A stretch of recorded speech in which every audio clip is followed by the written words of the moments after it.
So we're preparing to go live now? Yes, we are ready to go when you are. Okay, we're ready here. Thank you. Good to go.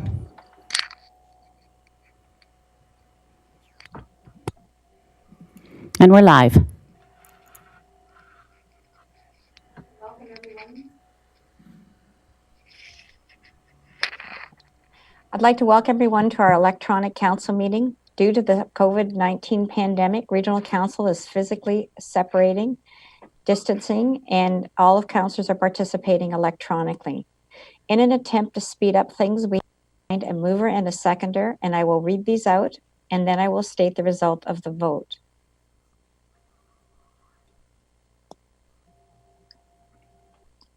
I'd like to start with a moment of silence, as we always do at the beginning of every council meeting, and I would ask us all to reflect on the 116 people we have lost to COVID-19 during this pandemic.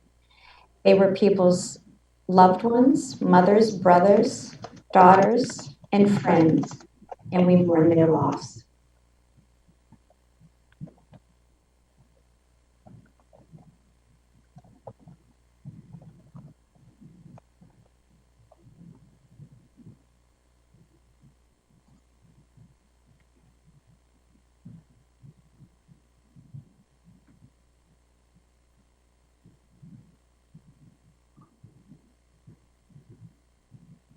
Thank you, colleagues. I will now ask the clerk to do the roll call. Chair Redmond. Present. Councillor Armstrong. Present. Councillor Clark. Present. Councillor Erb.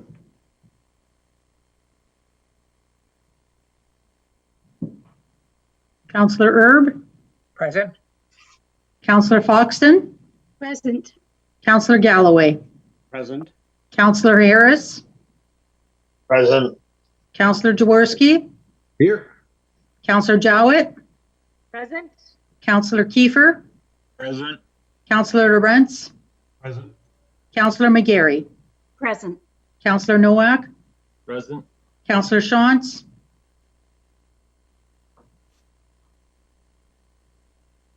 Present. Councillor Strickland. Here. Councillor Verbanovic. Present.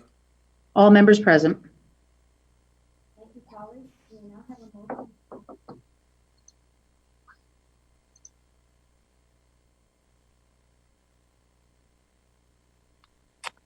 I'm going to try again, unmuted. Council will now have a motion to reconvene in open session. This has been moved by Councillor Nowak and seconded by Councillor McGarry. I'd ask you to use your voting icons to vote in favor or against.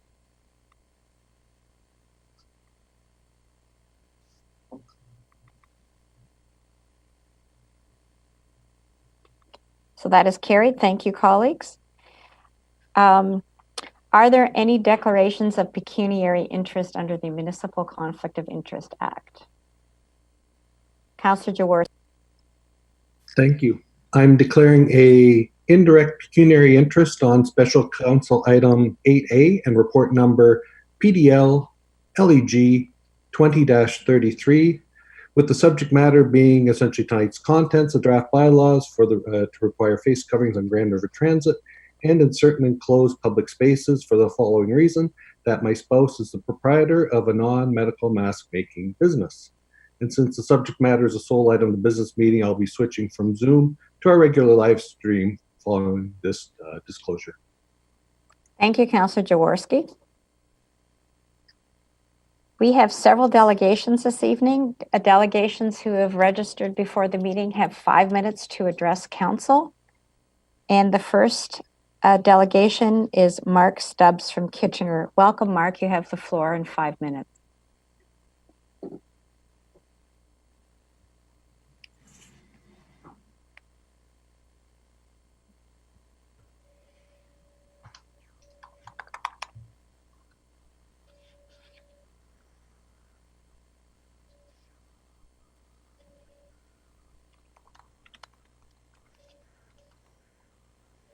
So we're just looking for Mark in the list of speakers. Mark, are you with us? Live in Waterloo region and you're looking for help or information.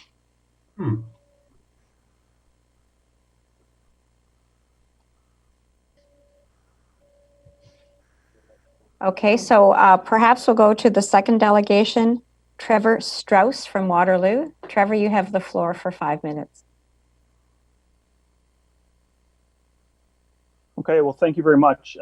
In the guide sent out for delegations, it actually says we'll have 10 minutes, so I'll try, I guess, and be more brief. I will share, I assume you're hearing me. Yes, continue, Trevor. We hear you just fine, and I'm sorry Okay. about the miscommunication. Let me just open up the presentation I created here.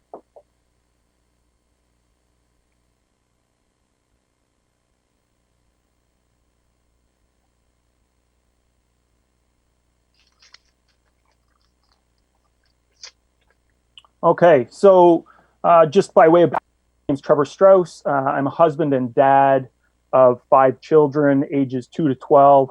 My oldest daughter is afflicted by an extremely rare disease called cystinosis, and that's just so that I do have somebody vulnerable in the house. I'm a startup entrepreneur, founding a company in 2013. We service multiple large corporations. So the COVID situation, the way my family, my business sees it, is that it's severely downsized or less drastic than what it originally was. The WHO in March 6th of 2020 actually compares it directly to influenza and says that influenza can actually transmit faster than COVID. Interesting comments by them.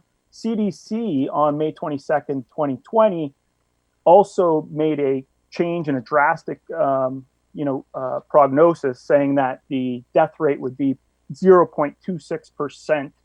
And they, Fauci and Clan actually published a journal article back in March saying that it would be much closer to influenza type rates. So that's not me comparing it.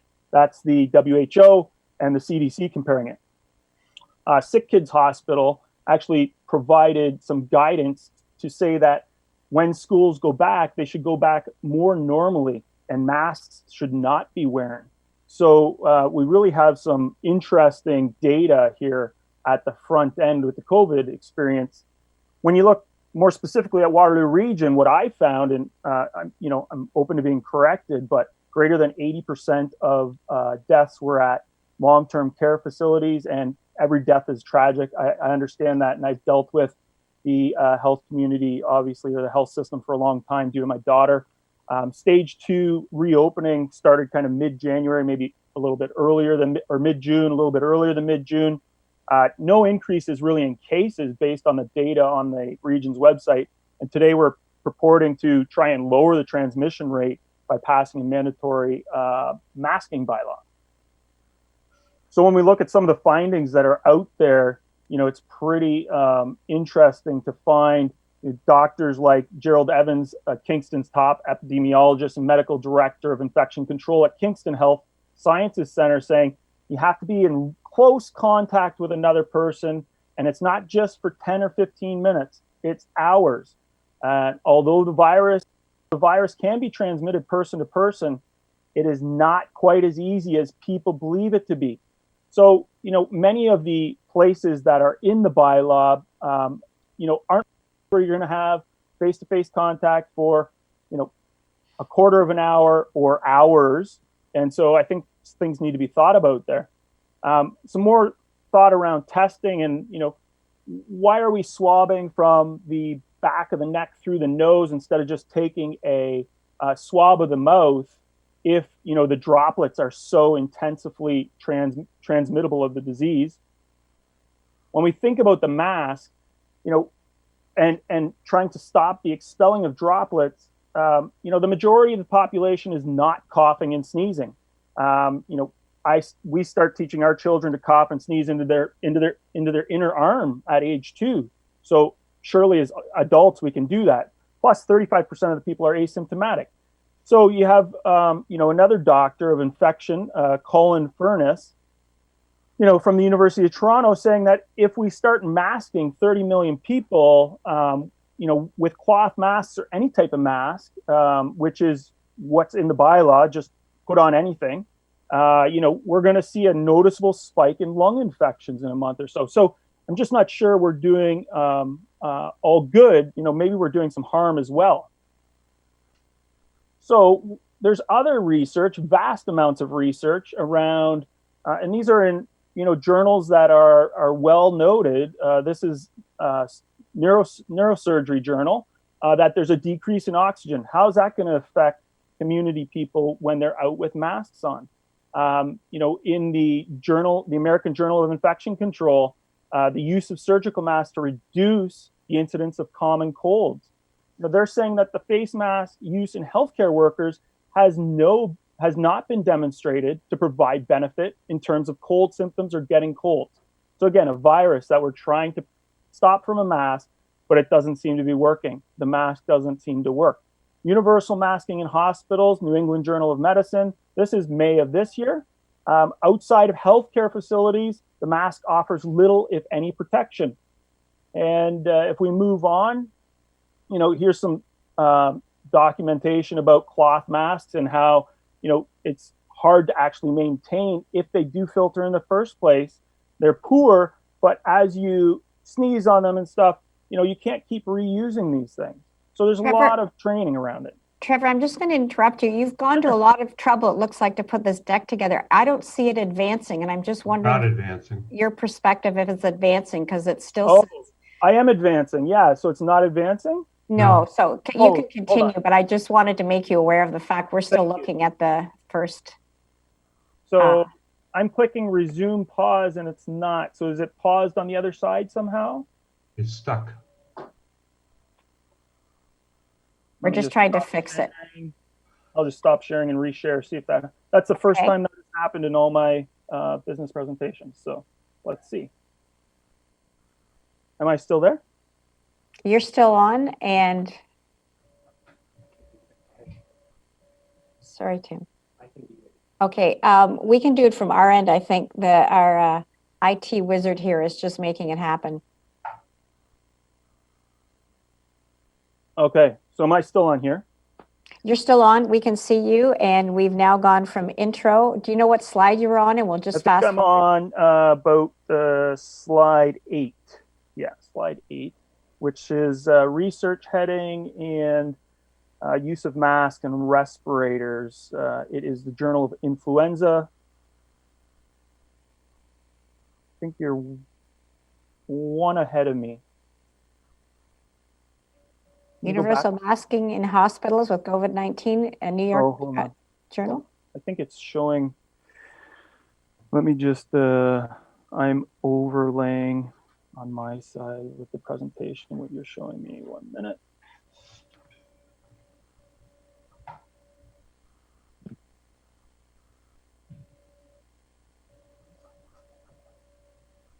Okay, and I don't see,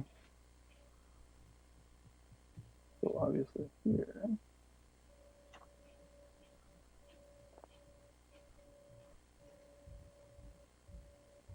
So how do I get, sorry, which one are you on? It says research at the top, universal masking in hospitals in COVID-19 era, New England Journal Medicine 2020. Yeah, I think that's the one I was on Okay. kind of last. So we'll continue on from here. Sorry about that.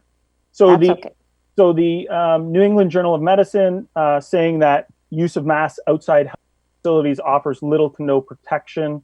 There's a randomized trial of cloth masks, comparing them to how feasible, and they have poor filtration.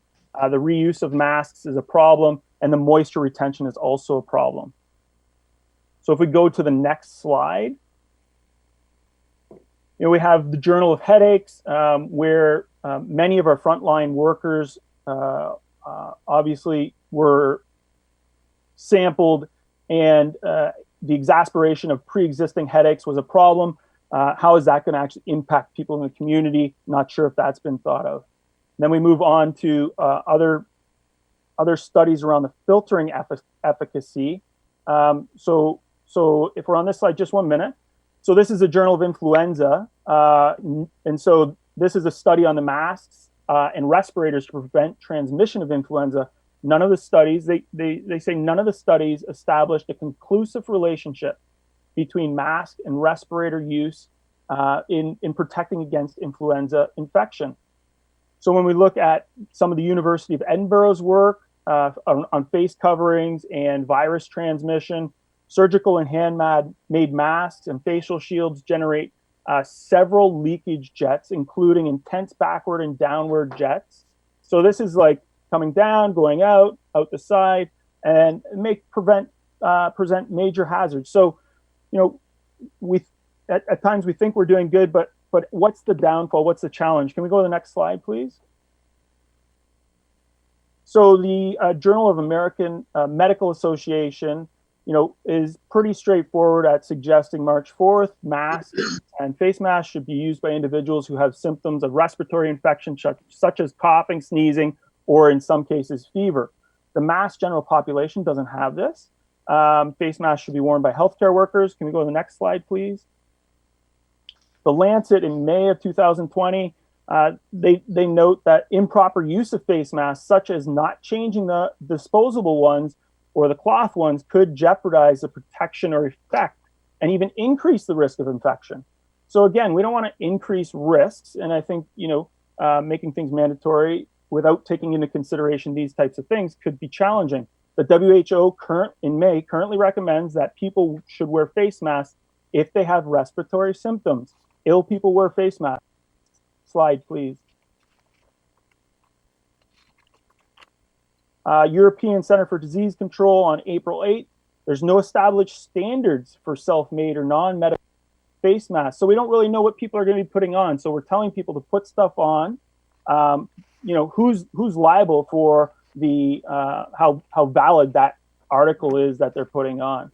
You know, there's a lot of risk in how these masks are handled. Next slide, please. So this is from an oral health group and study. So this is from dentists, and John Hardy, who is a BDS and a master's and a PhD, starts going through all this research, and there's an enormous amount that says the respiratory tract has great defense systems on its own.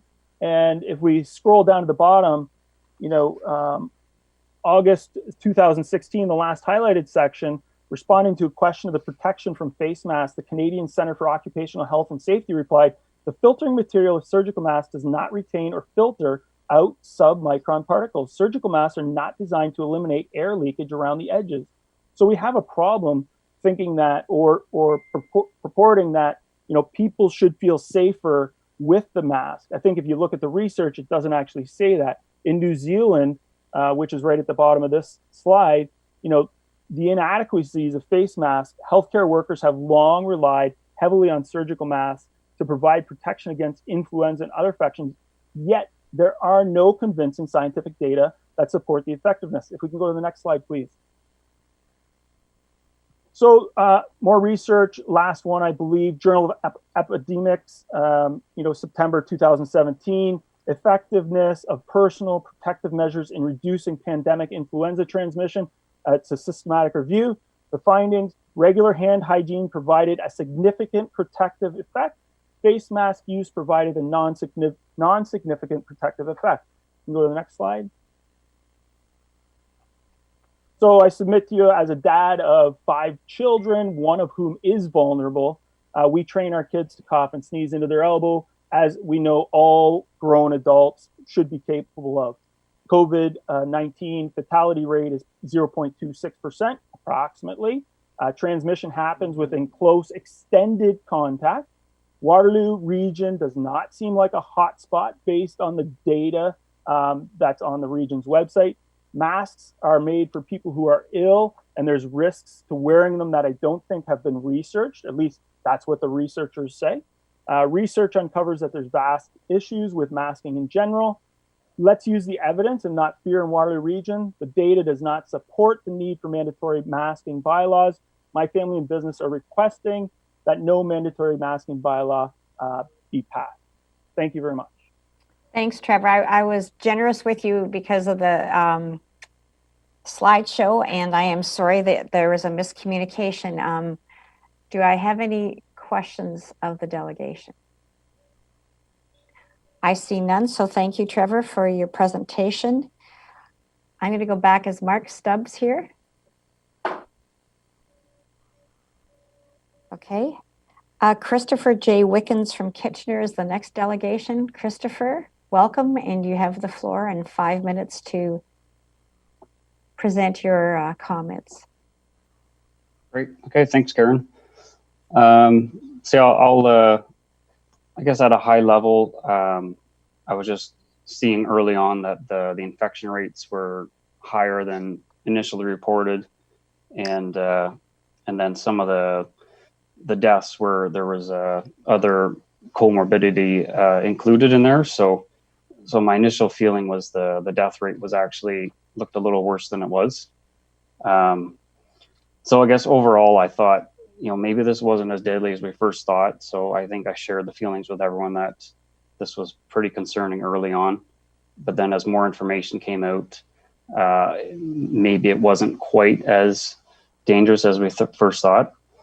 So some of the things I saw initially on the infection rate, there was a report by the Nature Research Journal on April 19th, suggesting that the cases in California were up to 50 times higher than actually reported.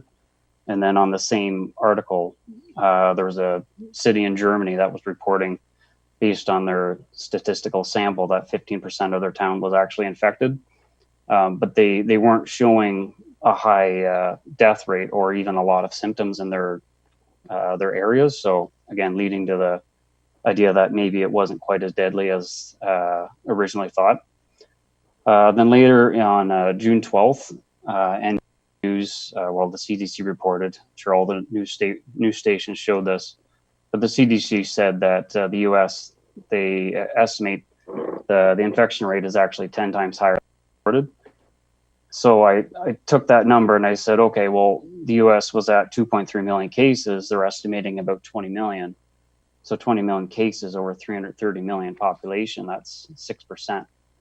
So I was like, well, what would that mean for Canada? So Canada's population at 38 million, 6% of that would be 2 million people infected, either currently or have recovered. So more on that later. And then, the question I asked myself, well, if these infections are so high, like, where are these people? So, I keep hearing the term asymptomatic. So that's someone that simply is infected, but just showing no signs of, no signs or symptoms of the infection. And in real layman's term, being a non-medical person, those are healthy people. They have they don't have compromised immune systems, and they're able to fight off viruses effectively. Then on June 8th, the WHO reported that asymptomatic people rarely spread the disease. But then again, the confusion that we keep seeing in the media, the next day, the Harvard Global Health Institute said, well, actually asymptomatic people can spread the disease. So there's always a confusion, and it's hard to make informed decisions. But I mean, everyone I trust is trying to do the best they can. And then I just did a quick look of, well, based on podcasts I've seen and reading a few articles, there's anywhere people from 5 to 42 viruses in their bodies, and they don't show signs of symptoms. So that's a sign that their immune system is effectively keeping it at bay and fighting it off. And with, the average person, I'm seeing numbers in the trillions of virus cells that people have every day, and again, show no signs. So that was my take on the infection rate. And then I just wanted to talk about death rates. So talk about the US and then Canada. So US is showing 130,000 deaths, and unfortunately, majority of those are in the US nursing homes. I think they're up to about 55,000. And the sad thing was, a lot of those, there's 5 states in particular that made it mandatory that nursing homes could not reach patients who were infected with COVID, and they were forced to be forced admission into those nursing homes. And some of the states gave the nursing home executives immunity from people suing them for putting them in those homes and potentially causing their their parents and their residents to get be sick and potentially die.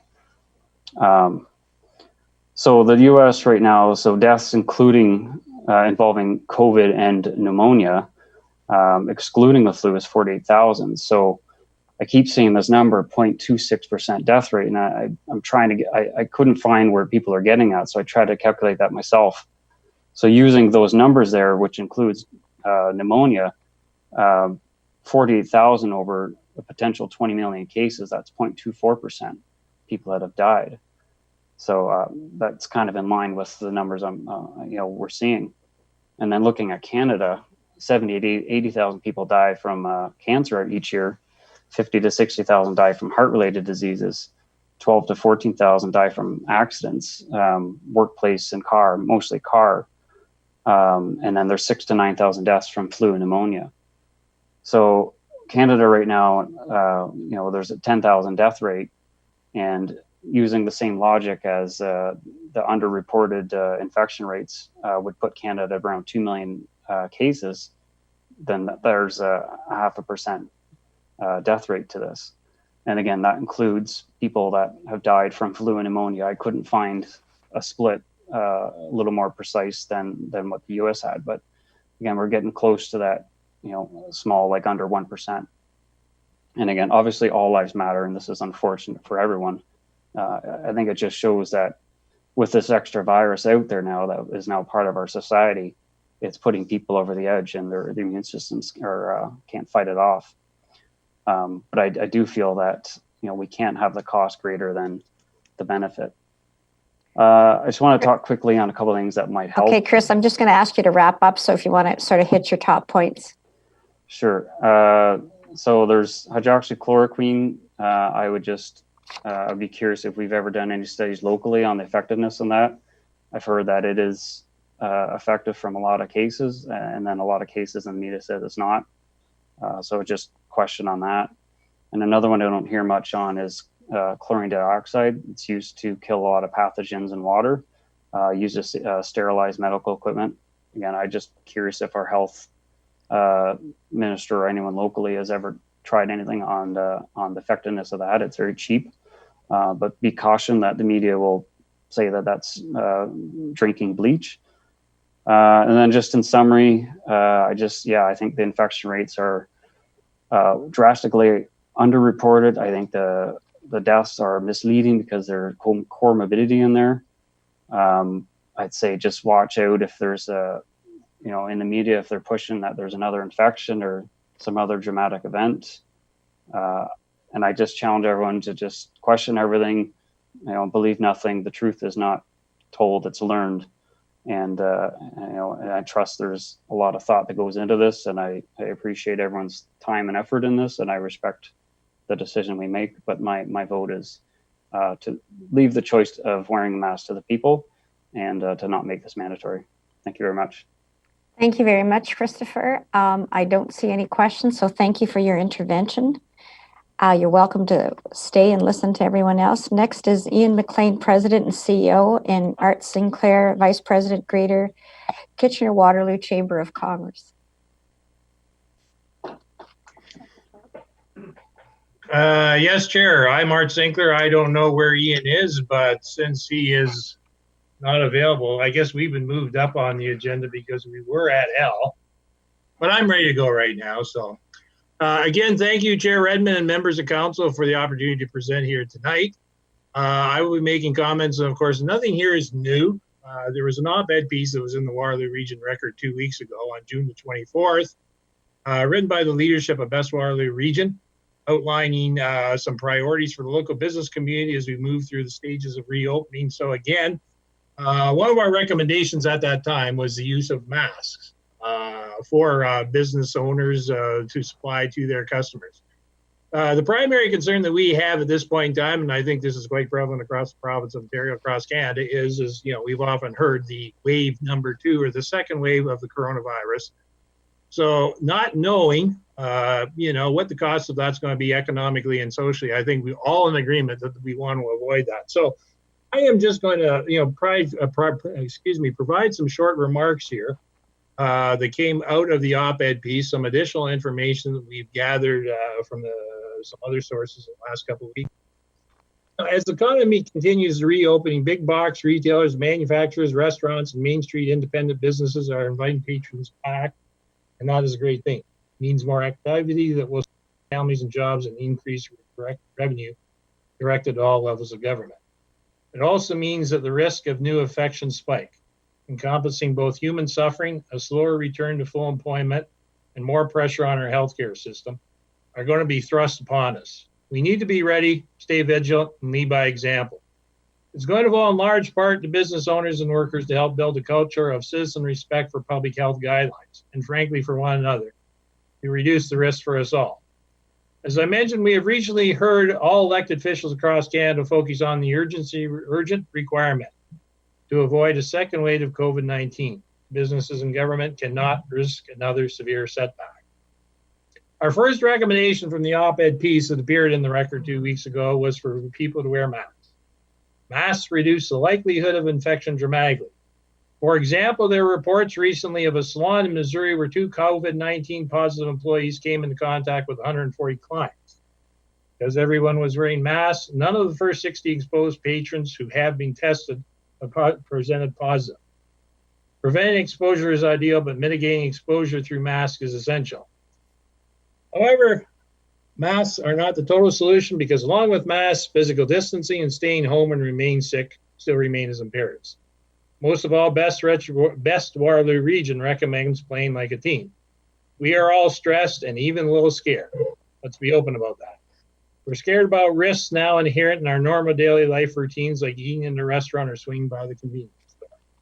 And especially for those who rely heavily on public services such as transit and subsidized recreational activities for their kids, the pressure is even greater. As the City of Kitchener has noted in their correspondence and enclosed agenda for this meeting, an increasing number of Canadian municipalities are mandating the use of face masks by the public under certain list. Toronto, Peel, York, Hamilton, Ottawa, Durham are among the major municipalities that are moving in this direction as well. These actions are consistent with the Ontario Ministry of Health and Public Health Ontario recommendations regarding the use of non-medical masks to reduce the transmission of COVID-19 with physical distancing is not an option. This includes settings such as on public transit and smaller grocery stores, pharmacies are receiving essential services. We see more operators mandate the use of face masks by the passengers and employees within the province of Ontario and beyond. Wellington, Dufferin, Guelph Public Health was the first locally to mandate the use of face masks within stores, businesses, and municipalities are considering or approved this approach. The June 22nd correspondence, which was included in the package from the City of Kitchener, further asked the Regional Council consider adopting a bylaw to mandate the use of face coverings to ensure consistency across the region, which of course we are debating this afternoon. Now, on a related note, businesses have been asked to incur significant costs to the return to their operation. The Canadian Manufacturers and Exporters, for example, has recommended the government should consider the introduction of support programs to help companies offset the costs of protective barriers, additional PPE, and train their staff on new protocols. We would urge all levels of government to work on options for addressing this issue. This is a considerable cost to all employers across all sectors. And, just in closing, let's play like a team. Let's be kind and patient. Let's wear masks. Business owners, if an employee needs some extra time to take care of kids or support an elderly parent this time, find a way to make it happen. I see Ian is online, so I'll allow him a couple of minutes here. I think we probably have some additional time. So, and I do apologize. Thanks to Art for filling in. I've got a house full of folks. It happens to be my brother's birthday, so I had to take care of them. But I think our op-ed that you would have seen, let's be clear, Communitech and the Waterloo Economic Development Corporation, Cambridge Chamber and ourselves are all of the same view that we don't substitute our scientific knowledge for those in public health, the CDC and others, which is masks can help.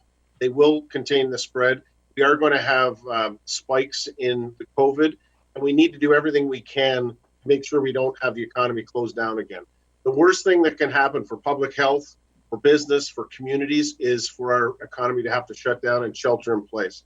So the risks of that happening could be catastrophic. for many, many businesses. They won't be able to close down and survive again. So masks is one of the very, I would say, it does not take much. Every little bit helps. And so this is an extremely important decision you're taking tonight. Hand washing, social distancing, and masks are the three things that everyone, whether it's business or individuals, can do to the best of their abilities to support one another, to support our community and keep businesses open. So I'll leave it there, but I would just say this is not a complicated decision. It may be uncomfortable for people, but this is based on what is best for yourself, for myself, for our employees, for our communities. And wearing a mask in public settings is just what we all need to do for one another. So happy to answer any questions, but certainly on behalf of Art and myself, we thank you for the time today. And my colleagues in Communitech and Waterloo EDC and the Cambridge Chamber. This reflects much of what was in our op-ed piece, which was published in the Record a week or so ago. Thank you very much. Okay, thank you, Art. Thank you, Ian. I do see some questions. First up is Councillor Verbanovich. Not a question as much as just I want to thank Ian and Art for coming in, but also for together working with the rest of the business community to bring a common message forward on this issue. I think it's been very helpful for us to have the four organizations that have been part of our economic recovery process to do that. So appreciate that, and happy birthday. Councillor Jowett.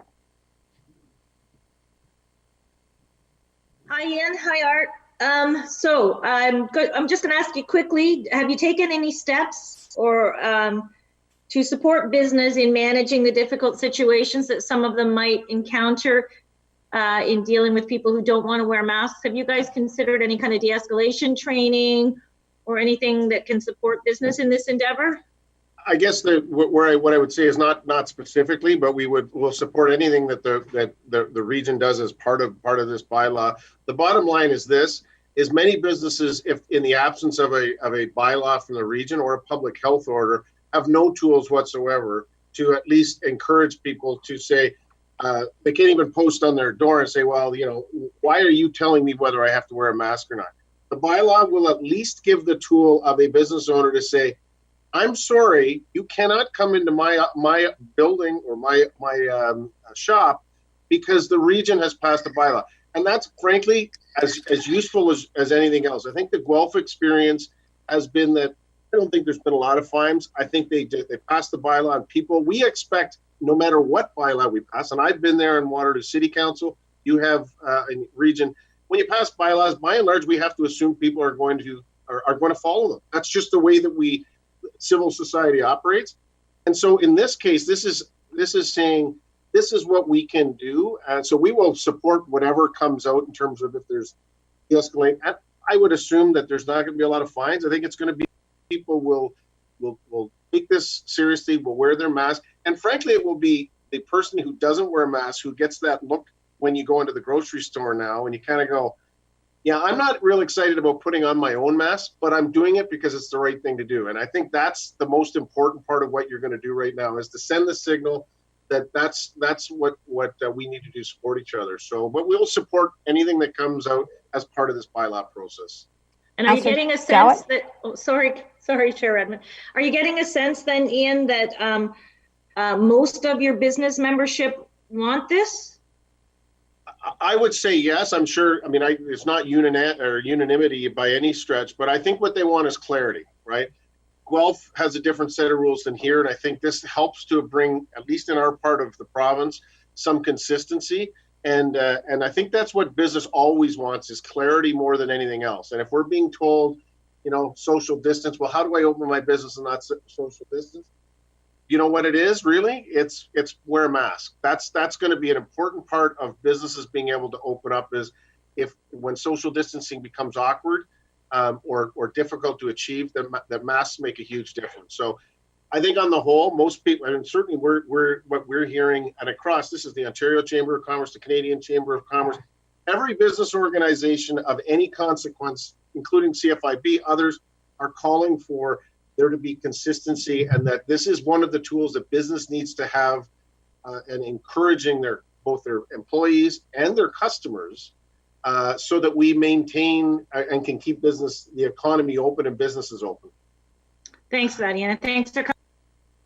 Okay, thank you, Art. Thank you, Ian.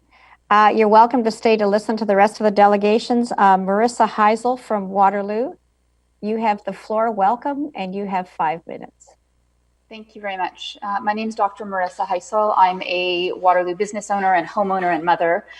Councillors, there is no reliable scientific evidence to suggest that wearing masks will prevent the spread of infection in the general population. There is not one single randomized controlled trial that demonstrates a scientific benefit to mandatory masking. The WHO statement on masks states that the widespread use of masks by healthy people in the community setting is not supported by high quality or direct scientific evidence. Multiple randomized controlled trials did not find any measurable benefit for any viral respiratory disease. If masks were even moderately effective at reducing the risk of infection, then a benefit would have been statistically detected in one or more of the many reliable trials that have already been conducted. There are, however, multiple documented risks and harms associated with mask wearing, including but not limited to the fact that self-contamination can occur by touching and reusing contaminated masks. Potential breathing difficulties due to hypoxia or decreased oxygenation and hypercapnia or elevated carbon dioxide directly contribute to a depressed immune system and further risk of infection with any number of environmental pathogens.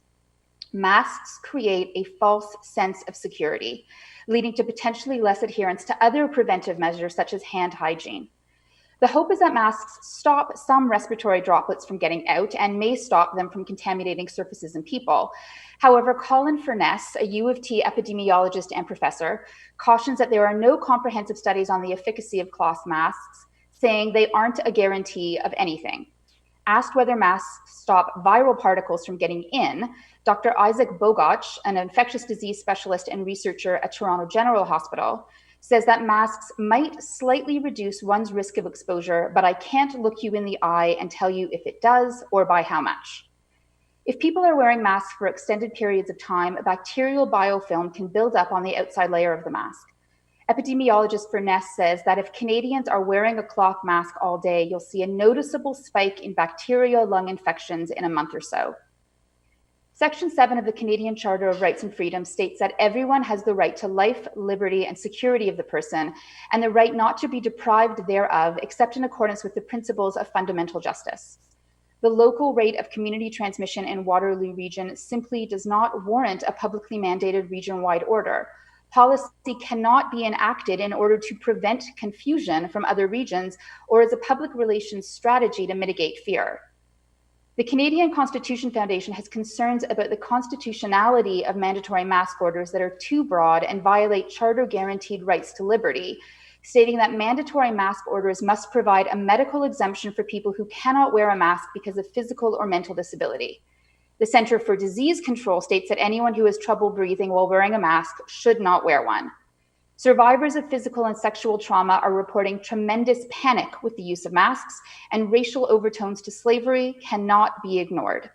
Any potential mask order must make it clear that citizens are not required to share the reason for their exemption with anyone else, and no business can compel them to do so.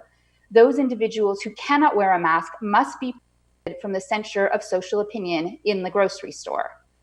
Placing the onus on businesses to enforce any potential order with the threat of a massive fine is discriminatory and will cause them to ignore stated exemptions, further violating an individual's rights and freedoms. Further, I would assert that children under the age of 19 should not be compelled to wear a mask in public. That assertion is based on research from the Hospital for Sick Children, which has tested over 6,500 children for COVID since March. Based on their research, Sick Kids' recommendation is that children under 19 years of age should not be compelled to wear masks.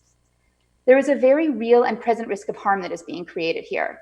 Citizens are jogging or biking in 35-degree temperatures while wearing a mask, creating grave danger. Driving while wearing a mask may contribute to a hypoxic state and altered levels of consciousness, with the risk of causing car accidents.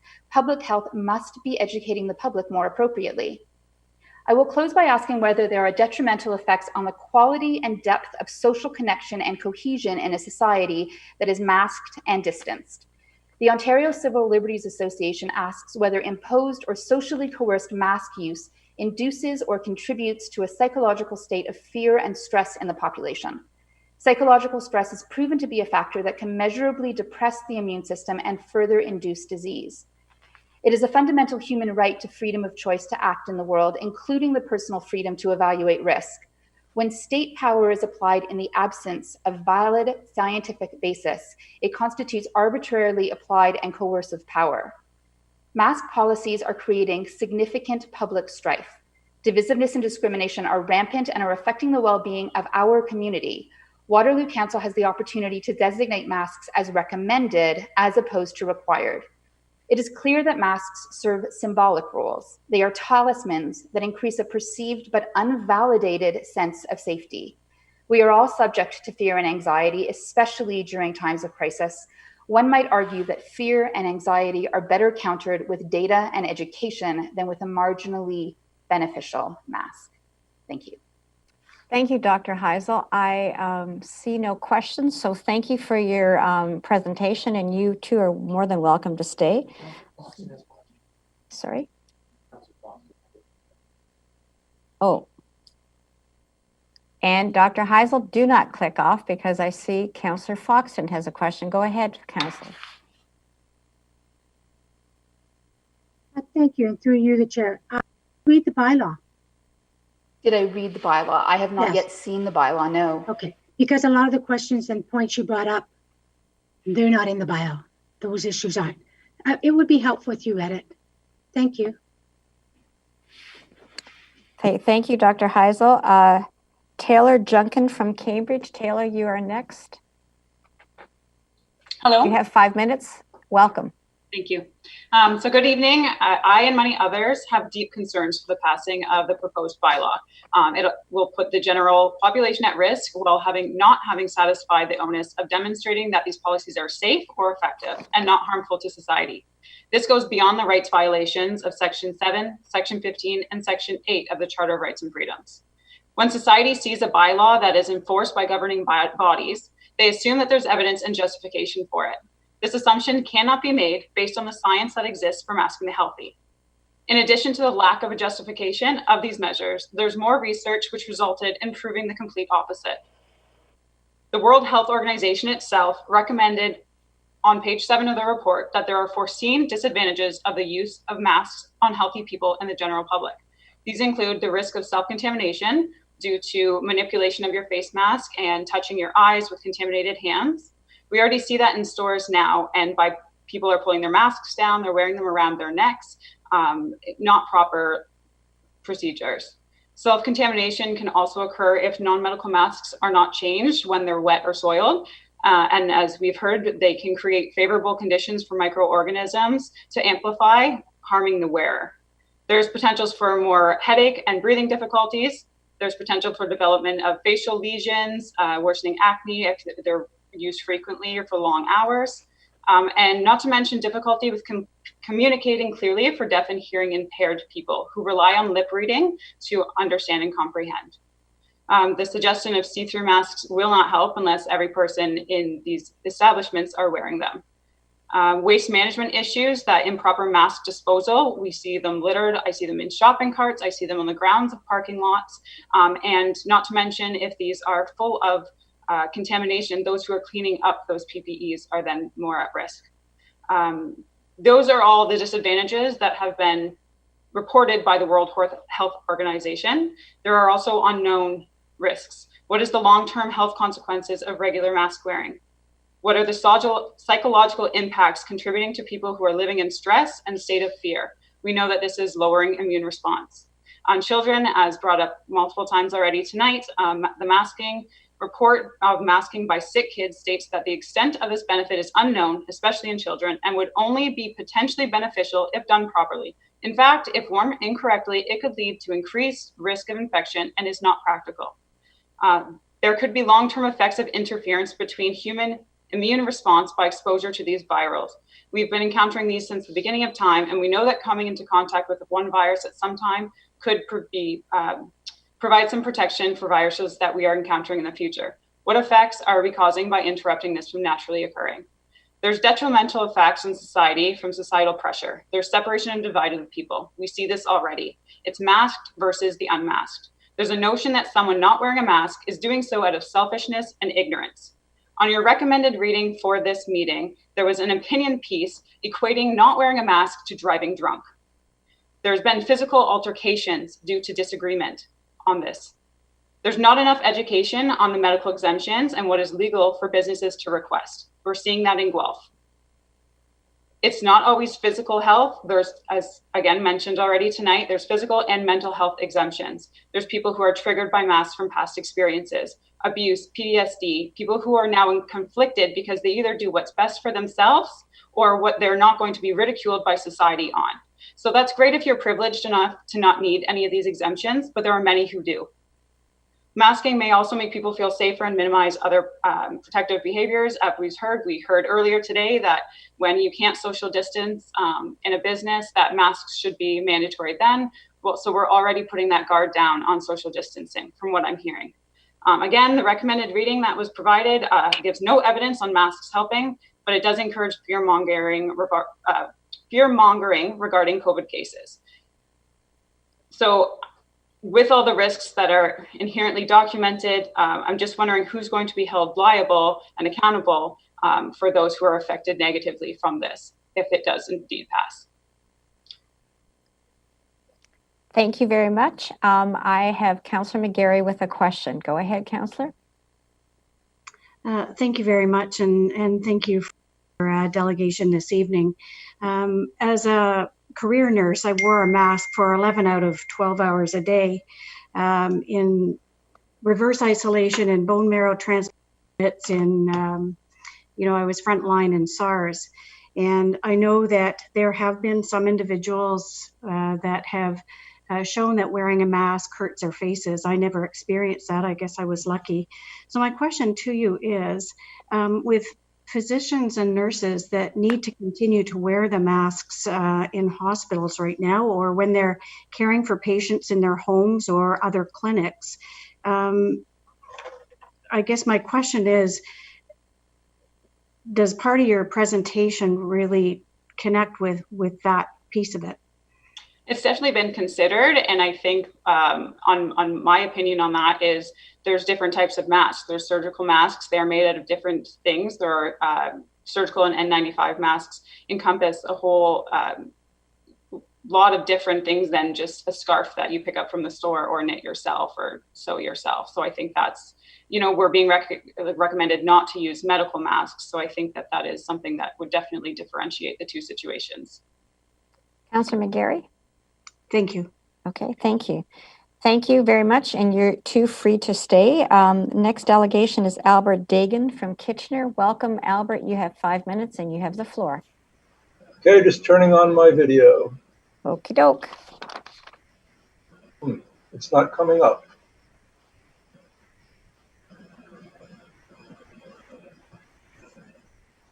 Good. Okay. There you are. Thank you very much. Okay, first of all, my first order of business is a very sincere and heartfelt thank you to every member of council for having brought the bylaw to the meeting today, for having charged your staff to draft it, and for being ready to take a vote on it.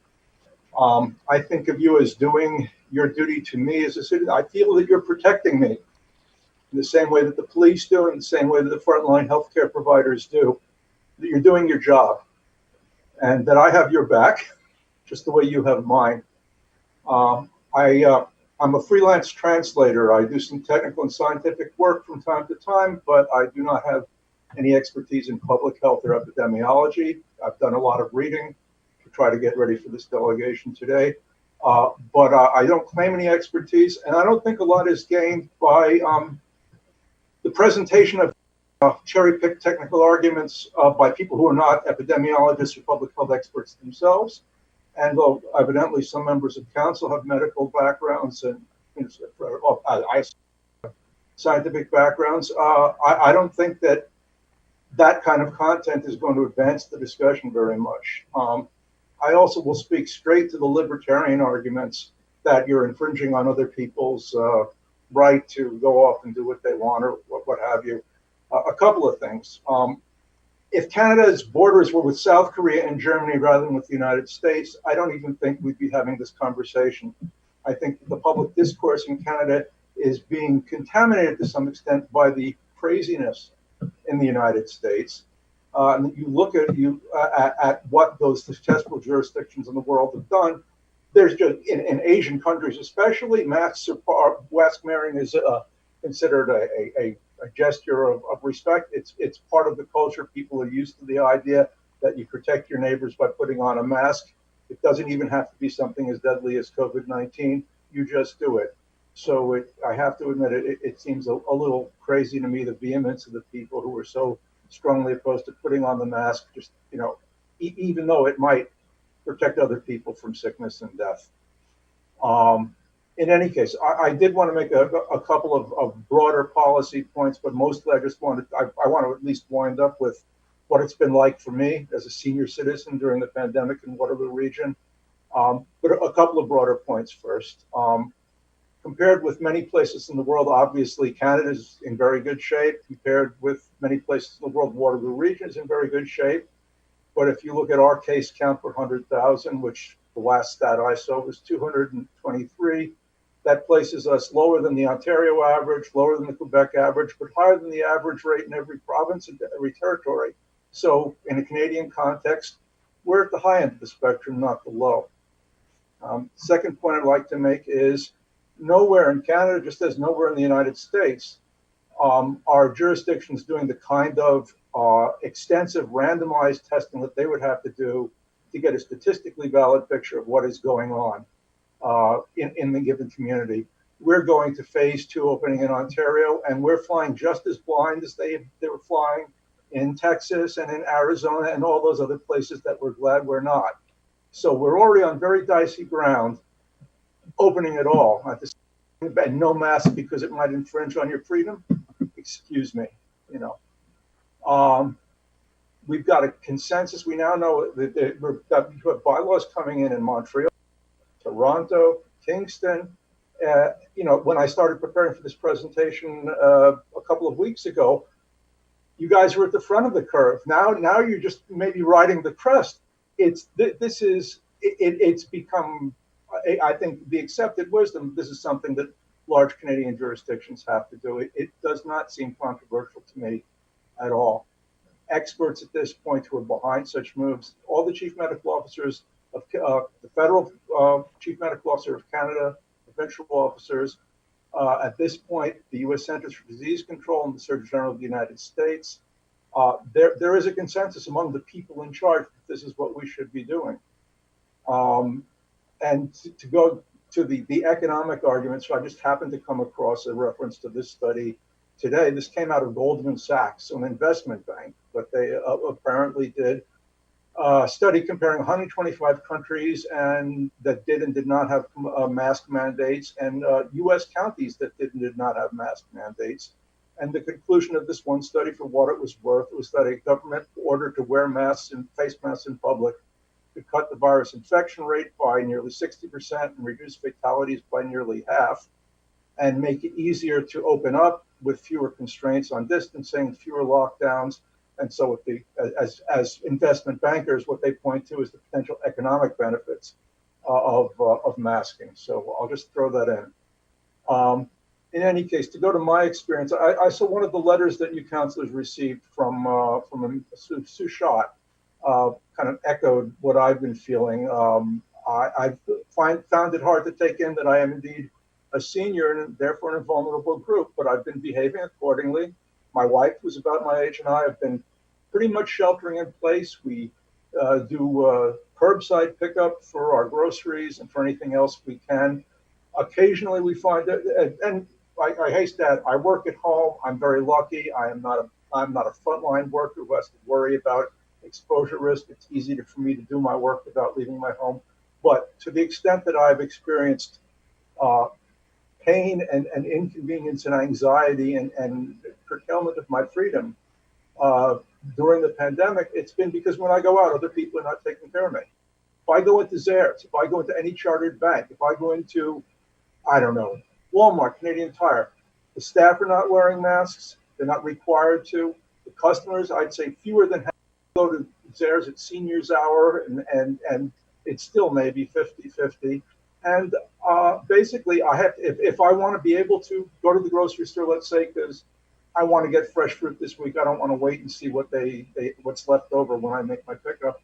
I have to run that risk that I would otherwise not run because those companies have not had the decency to make their help wear masks, and they haven't had the courage to make their customers wear masks, and I think that's a disgrace. Indeed, by putting this bylaw in place, you give no businesses have an excuse anymore, and every business has cover. So that's basically I feel this is a move that's urgently needed. I'm extremely grateful that you're making it. I hope that I don't know what you were doing in that long session, closed session, but I hope that the prospect of litigation isn't going to intimidate you. Think of the litigation you could face if someone found you accountable because you had not mandated the wearing of masks. You're in good company with all these other jurisdictions in Canada, and I wish you Godspeed, and I hope that you will all vote in favor of this bylaw today. Thank you very much, Albert. I see no questions, so you're more than welcome to stay for the following delegations. Richard Evers from Waterloo, you have the floor in 5 minutes. Welcome, Richard.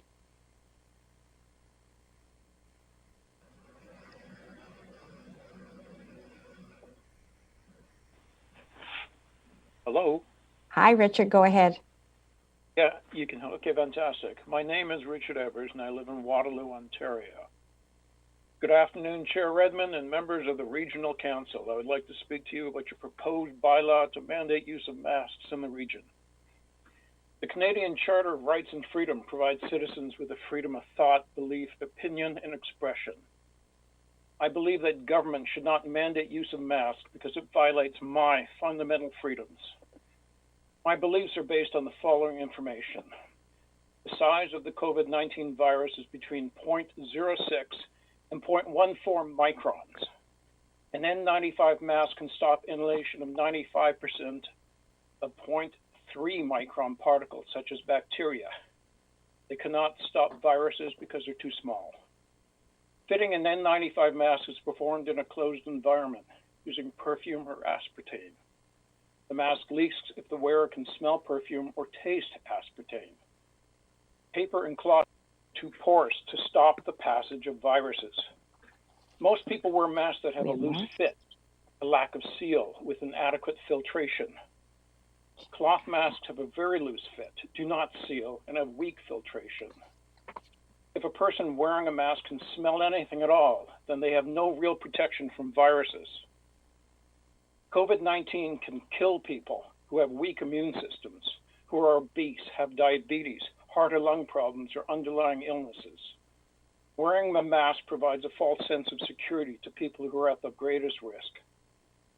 A person showing signs of COVID-19 will cough and sneeze upwards of 40,000 droplets. Droplets can contain several million to a few billion viruses. A properly fitted paper mask has a 75% maximum effectiveness against viruses. These masks are at least 25% ineffective. If 1 million viruses are released, 250,000 viruses can pass through a mask. If 2 billion viruses are released, 500 million viruses can pass through a mask. A loose-fitting mask or one that is not worn properly is not effective. Wearing a face mask cannot protect the wearer from getting COVID-19 from someone else. Wearing a face mask cannot protect the wearer from passing someone else COVID-19. People can be exposed to the virus through their nose, mouth, and eyes. Most people who wear masks do not wear goggles to protect their eyes. Some people wear visors, often without masks. Some people wear masks with eyeglasses or sunglasses. Visors and glasses provide weak protection because droplets and viruses can travel in all directions. People who wear a mask for long periods of time will clog their mask with moisture. Wearing a clogged mask can reduce oxygen levels and increase carbon dioxide levels.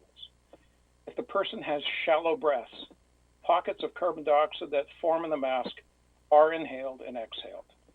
When oxygen levels drop and carbon dioxide levels rise, a person may suffer from mental confusion, can feel faint, have a headache, shortness of breath, and an elevated heart rate. People who must wear a mask while they work will suffer these symptoms. If a person exercises while wearing a mask, or if they wear a mask for periods and drive a car, they can seriously injure themselves and others. Masks provide little to no protection from COVID-19 viruses. From January into May this year, the WHO stated that people should not wear masks because masks do not stop people from catching COVID-19. Public should not wear masks outside because there is no proof they prevent infection. Masks are only useful for healthcare workers and patients who test positive. COVID-19 spreads via droplets, which can pass through the mask's big filters. People with symptoms should wear a face mask, self-isolate, and call for an ambulance. Only those caring for someone in close proximity should wear a mask. Those were the statements from the WHO for many months. The only way forcing people to wear masks may make sense is if it assists businesses to reduce their future legal liabilities and redirects anger from patrons to the government. Businesses currently have the right to refuse anyone entry or service and can set policy for use of masks. The council has no valid reason to pass this bylaw. Thanks. Thank you very much, Richard. I don't see any questions. So again, you are more than welcome to stay and hear the other delegations. Thank you for delegating. Duncan Clemens from Kitchener, you're the next delegation. Welcome. You have 5 minutes. Good evening. Hello, Council. Thanks for the opportunity to speak with you today. Before I get into the meat of what I have here, so to directly address a previous delegation statement, the bylaw is not proposing or recommending people wear masks while jogging outside in 35-degree heat. The mask bylaw is specifically about indoor public spaces. So let's stay on topic and let's talk about what's proposed in the bylaw. Okay. So I specifically want to thank Mayor Urbanovic for taking the leadership and urgent action necessary to make this public meeting happen before the stage 3 of reopening. Many on council already support this bylaw. You already know the arguments in favor. In March and April, the body of evidence may not have been clear enough to support the wearing of masks in public. Back in those days, supply PPE was critical for frontline workers, and rapid adoption of social distancing mandates was necessary to stop the spread at that time. But as we've reopened, that time feels like simultaneously a decade ago and just yesterday. And the evidence-based advice it's now July. Wearing a mask is not just about protecting yourself, it's about protecting those around us. It reduces your radius, so if you're pre-symptomatic, you don't unintentionally infect others. As humans, we are generally bad at internalizing the risks associated with big numbers and exponential growth. That's why we have the science there to give us perspective. Regardless, I'm going to make this personal. Since before entering stage 2, we've been told that wearing a mask is advisable in closed spaces. Anecdotally, last weekend, I had about 3 months of backlog errands I need to run. And it's the first time that I set foot inside many of my local businesses since the state of emergency was declared. While plastic shields at checkout have become common, as well as people generally trying to respect the social distancing within cramped spaces, it's only so possible in an indoor setting when you have tight corners and recirculated air. For instance, I went to Home Hardware. Almost none of the staff were wearing masks, and only 10% of the store's patrons were wearing any sort of face covering. I went to Staples, similar situation. Again, none of the staff wearing masks, and I was one of 2 people in the store wearing one. I went to the downtown Shoppers Drug Mart. Here we have arguably some of the most vulnerable people in our community who need to get prescriptions. Again, almost none of the staff were wearing a mask, and very few customers were wearing one. I personally find this adherence distressing. The shifting of that public responsibility onto individuals has not been an effective way at getting individuals to actually follow this advice. The people who work in indoor retail spaces are some of the most at risk of both contracting and spreading the virus. Because we don't have firm rules in place, people are not following the advice, and they are not being protected. To keep community spread as low as we can as we reopen, mask adoption in this community needs to hit critical mass. The bylaw is only as effective for as how many people actually wear those masks. Ultimately, this is a test for our sense of community. Given the changing scientific evidence for some, our neighbors, the transition to getting used to wearing masks and following this bylaw will be difficult, especially because we have been open without this bylaw for so long. Regardless, public mask wearing is only as effective as the percentage of people who actually do it. Without a clear mandate from the government, it's up to individual people with their personal stresses, personal social media bubbles, personal news sources, and personal risk profiles to take responsibility for their community. We need to remove that individual judgment from this mask wearing decision. Wearing a mask in a business should be as normal as wearing pants inside of your house. Just one quick anecdote here. So my mother works in a long-term care home in Elmira. One of her coworkers has tested positive for COVID in the past week. I don't want to worry that she will contract this virus from a coworker, a resident, or some inconsiderate grocery store patron. I don't wish that worry on anyone. As someone who has chronic lung issues and existing lung scarring, I want me and everyone around me to feel comfortable being out in public. I want everyone in my community to be with their friends and family again. Regardless, this pandemic isn't over. So to halt the community spread, we need more than personal responsibility to take care of this. We need public responsibility. We need more than public health advice. We need a mandate. I just want us as a community and society to get back to new normal and not have to enter lockdown again. Of course, throughout this pandemic, we've already sacrificed so much. Social isolation and lack of human contact has been painful for all of us, not to mention the real human costs to those who have lost loved ones or have suffered through the worst this virus has to offer. So instead of thinking of masks as a burden, let's think of this as an opportunity to get a new normal in our COVID existence. As a community, let's adopt this bylaw, let's do this together, and let's crush the hell out of the second wave. Thank you. Thank you very much, Duncan. I see no questions, so thank you for your presentation, and you two are welcome to stay. The next delegate is Stephanie Walters from Cambridge. Stephanie, welcome to the meeting, and you have 5 minutes. You have the floor. Thank you. As most of you should know, there's a variety of reasons why someone can't wear a mask. I realize that there's going to be an exemption for these people, but my concern is that this mandate is going to create a lot of segregation and discrimination within our community. I've already been seeing quite a bit of it. Being someone who cannot wear a mask, even with that exemption, we will have to justify and at times even disclose personal information to be able to practice one of our basic human rights. I've been verbally attacked just yesterday because I was not wearing a face mask. Last week, a man was verbally attacked and assaulted in the Toronto area while he was pumping gas. That's outside. This mandate is only going to escalate the situation. Without the mandate, people will still continue wearing their masks. I do see a lot of people, I see the majority of the people wearing masks where I go. But hopefully people will realize and give people their space who are not wearing one. Why can't we continue on the path that we're on when the numbers are already going down? I'd also like to address a group of people that this mandate will greatly affect in a negative way. Those are the hearing impaired. My mother has 30% of her hearing in one ear, and she's completely deaf in the other ear. She's followed all the rules through the quarantine. She's stayed home by herself. My father passed away 6 years ago. She's had nobody with her. She's had no visitors. This has been extremely depressing for her. And she's finally allowed to go out. Not that she would really go out very far, but for her to be able to just run to the drugstore or to the grocery store would be wonderful for her. But with this mask mandate, she'll lose a very valuable tool for her communication. She needs to read lips.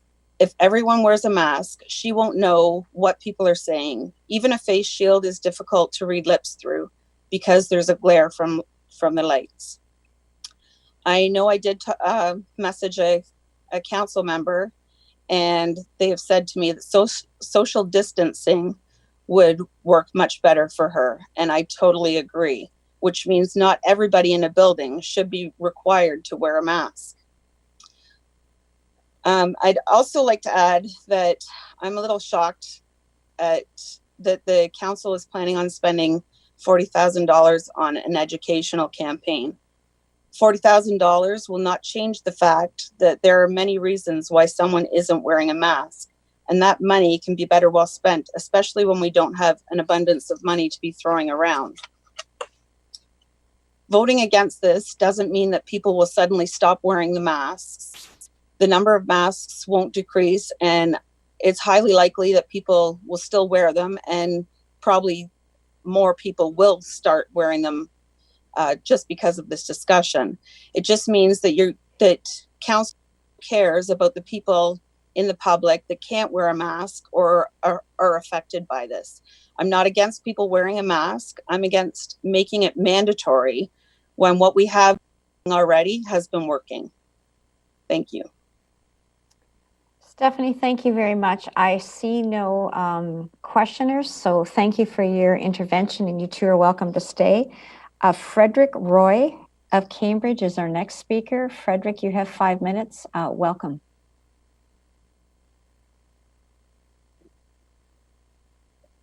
Frederick, are you with us?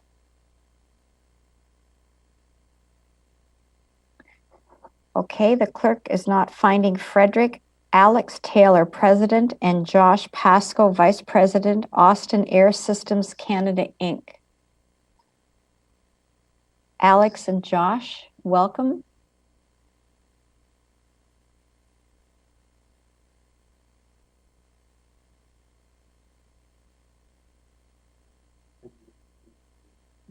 You're not seeing Alex and Josh? Okay. Alora Elmedia from Cambridge.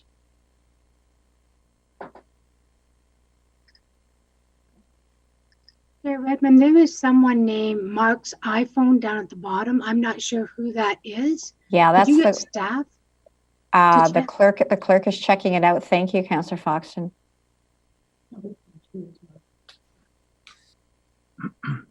Sorry, is that me? That's Mark Owen. I logged on. He's 22. Okay, you're not on yet. We'll get to you, Mark. Hang in there. Just identifying myself. Thank you very much. So we don't have Alex Taylor or Josh Pascoe. Okay. Alora Almedia from Cambridge. Alora? Nope. Okay. Tim Mollison from Waterloo. Tim? Thank you, Chair Redmond, members Welcome. of council. Thank you. I actually am in Kitchener, but that's really not material here. It's the region of Waterloo, and we're all in this together. I prepared a series of remarks today that went through a long personal story about how my personal experience of this pandemic has been. But frankly, it's like all of the others. We are afraid. We've had conflicting information thrown our way. There's been no time to do appropriate controlled studies on certain things, and so we've had to follow the best advice of epidemiologists and doctors and other experts in this field. And that's why I'm here today to delegate in favor of you passing a mandatory masking bylaw. I remember during the first, during when news was coming out of China in January and in February that, thinking this could be really big, this could be quite concerning. I moved a lot of my business meetings and my work meetings to conference calls, even though I was working in the same building with people. I remember taking Ion to and from work every day thinking, am I going to get sick from this? I remember one night coming home from work and a man was coughing on the train and I literally moved to the other end of it. And, we're all hoping for a vaccine. We're all hoping for a miracle treatment. We're all hoping that we can get back to normal. But ultimately, the only way that we can get back to normal is either by continuing to do what we're doing for an unconscionable amount of time, which is staying home, and it's really depriving our local businesses of custom. It's creating a lot of strife in families. It's causing a lot of problems, a lot of mental health problems for a lot of people. I myself did not leave my apartment for 27 days after first starting to work from home. And after I saw the absolutely abysmal level of mask compliance, didn't leave again for another 2 weeks after that. So what I'm looking at here is no, we don't have a silver bullet. This here, this fabric mask, this is not a silver bullet. But do you know what it is? It is, as one of the opponents of this bylaw mentioned, it is marginal. And marginal is the best we can get at this point. And so at this point, really, all we can do is try to protect one another from our own facial expressions, from our own face juice. I mean, to use a vernacular term. So I really hope that council can support this bylaw this evening. As with any emergency curtailment of civil liberties, I don't think that this should be in place for a day longer than it is necessary. But as we move into stage 3 as a province, it is absolutely critical that we do all we can to make sure that we stamp out any resurgence, any second wave of COVID-19 here in Waterloo Region, even if the province's medical officer of health doesn't do it anywhere else. Thank you. Thank you very much, Tim. And I see no questioners, but thank you for your intervention and your thoughtful comments. Thank you. The next delegation is Franklin Ramsumar from Waterloo. Franklin, are you with us? Right here. Super. Well, welcome. You have 5 minutes and you have the floor. Regional Chair, Mayor Verbanovic, Mayor Jaworski, Mayor McCary, and honorable councillors. Thank you for the opportunity of allowing me to present. I'm going to share my screen.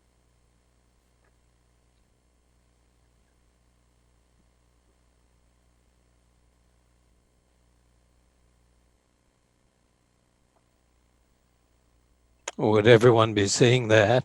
Yes, we can see that. Okay.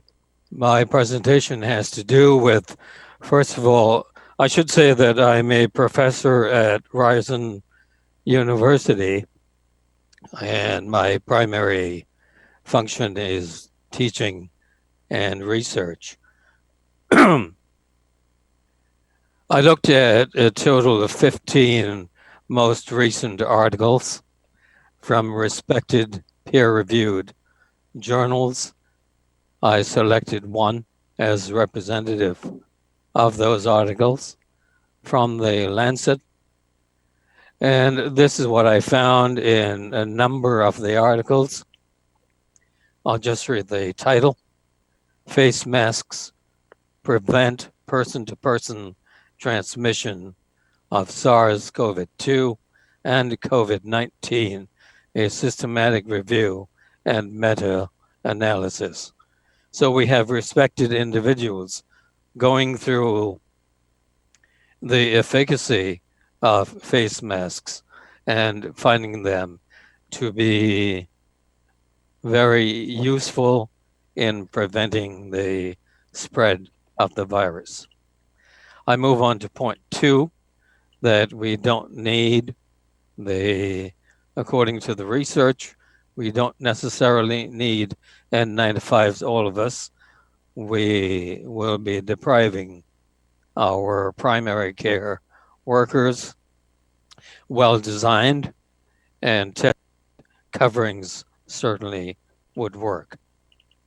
Point number 3, it's a Canadian thing to do. You help me, I help you. I'm very proud of council and what they have done in bringing this to the point of a vote. You are looking out for me.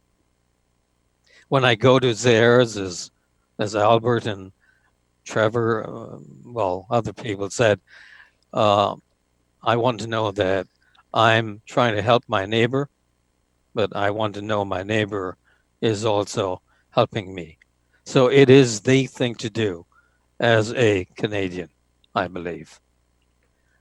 I go on to point number 4. We make allowances to those individuals who would have difficulty in wearing masks, I'm sure that we are of a humanitarian spirit, that all that individual has to do is to tell the business owner that I'm not capable of wearing a mask. And I'm sure that short discussion would take care of the issue. I move on to point number 5. And I looked at today's numbers. I looked at the graph. If you look at the top level of that graph, you will see the United States. If you look at the bottom level of that graph, you will see Canada. We are virtually flat. And I am proud of the people of our country who have exercised discipline, concern, care, and empathy to bring us to the point at which we have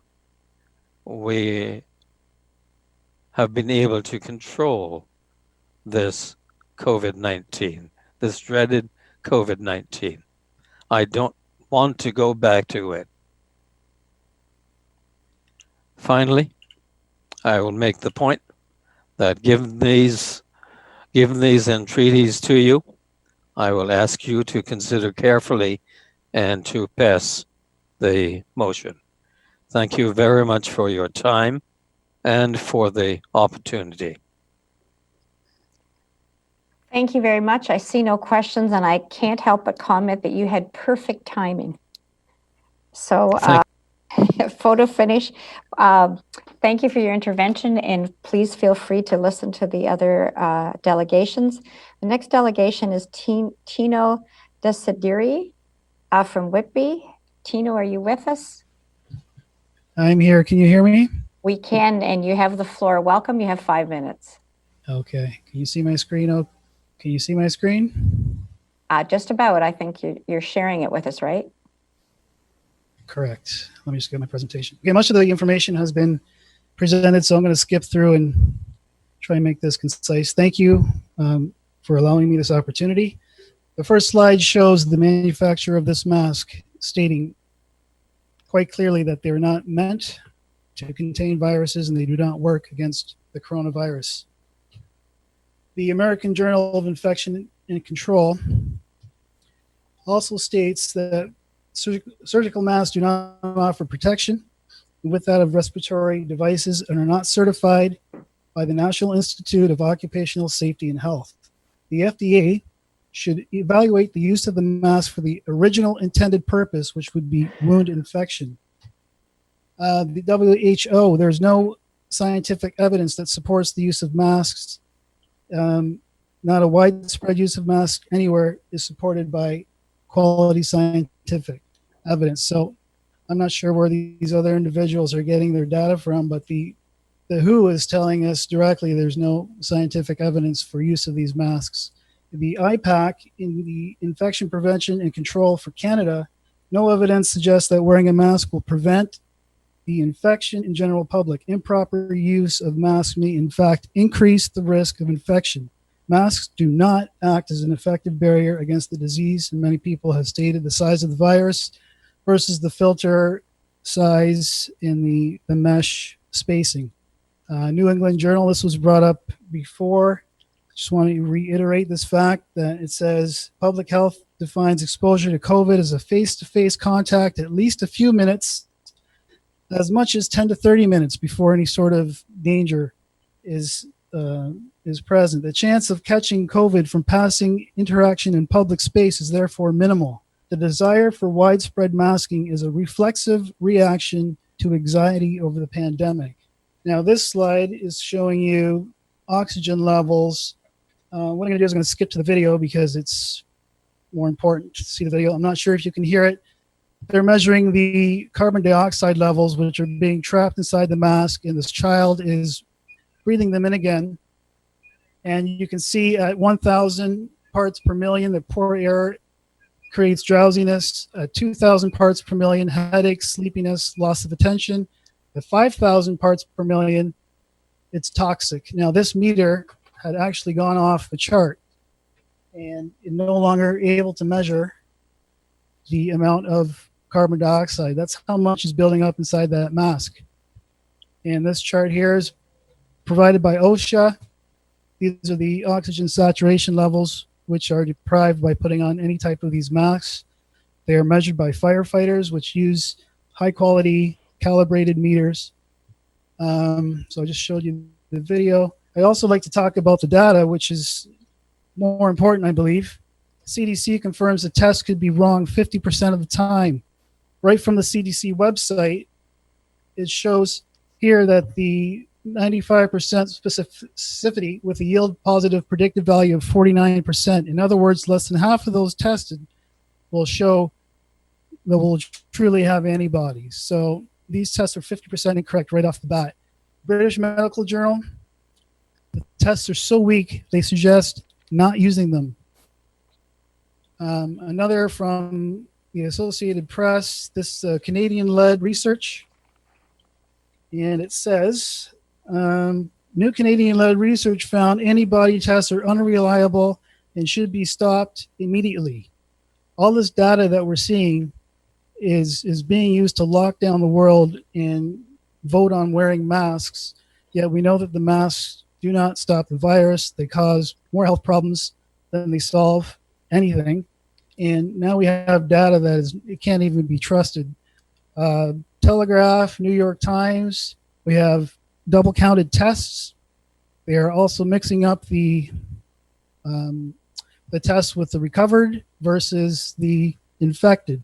So these numbers, again, are being added. The news is not correcting them. CDC coronavirus test federal level confirms, again, that the tests are infected. They're sending out infected test kits.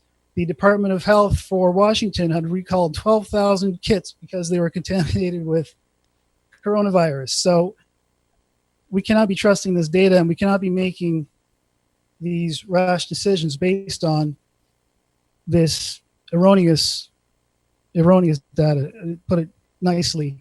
CDC also says that the test will trigger if you've had a flu shot or the flu. Your antibodies built up in your blood will test as a positive. So how many people have had the flu shot in Canada? Approximately 40%, according to Health Canada website. And those are being tallied up as false positives as well. Flu shots here. This is the National Institute of Health, and that is showing the recent flu shot contains a strain of coronavirus, which is triggering on the tests. And lastly, this was a study done from the epicenter of this pandemic. Italy was hit quite hard, and they were reviewing the deaths and found that 88% of the patients who died had no relation to coronavirus or any respiratory disease. So I ask you, in the face of all this information, which you now have a copy of, it would be a case of criminal negligence to be passing a law knowing that masks increase CO2 intake, deprive oxygen, have no effect on stopping the virus, and the data itself is corrupt. I urge you please to look through this, especially the data, the test kits that have been contaminated, the double counting, the doctor assumed cases. They can even assume based on symptoms that someone may have this without using a test. So again, thank you for the time, and I appreciate not passing this law. Okay, and please don't go away. I have a couple of questions. First up is Councillor McGarry. Councillor McGarry, you have the floor. Thank you very much. And I know I wanted to thank you for a research presentation. I spent a career wearing masks as a critical care nurse, and I do believe that the masks that I wore for 12 hours a day, especially in frontline and SARS, actually protected me from deadly viruses and bacteria that I'm exposed to throughout a lifetime in a career. So I needed to ask, with your presentation on masks, would this also apply to the nurses and doctors and frontline healthcare workers that are dealing with these kinds of viruses, including the COVID-19 virus? According to the manufacturer, the device itself, the mask, is not sufficient enough to contain the virus because the filter spacing is too wide. The intended purpose of that mask is for sterile environments to prevent wound infection, not the spread of a virus. So I do not believe those masks being used will stop, and that is also backed up by other studies. Councillor McGarry? Yeah, no further questions. Thank you. Thank you. Councillor Galloway? Well, thank you, Madam Chair. To Mr. Desideri. Mr. Desideri, you live in Whitby, and I'm just curious what interest you have in our bylaw in terms of living in Whitby, and whether or not you have any other people who have been citing various research have identified themselves as being academics or doctors or some expertise. I'm just curious whether or not you have any expertise in the area that we're discussing tonight. Sure. Mr. Desideri, go ahead. Yes. I was born and raised in Cambridge and also lived in Kitchener-Waterloo for 12 years.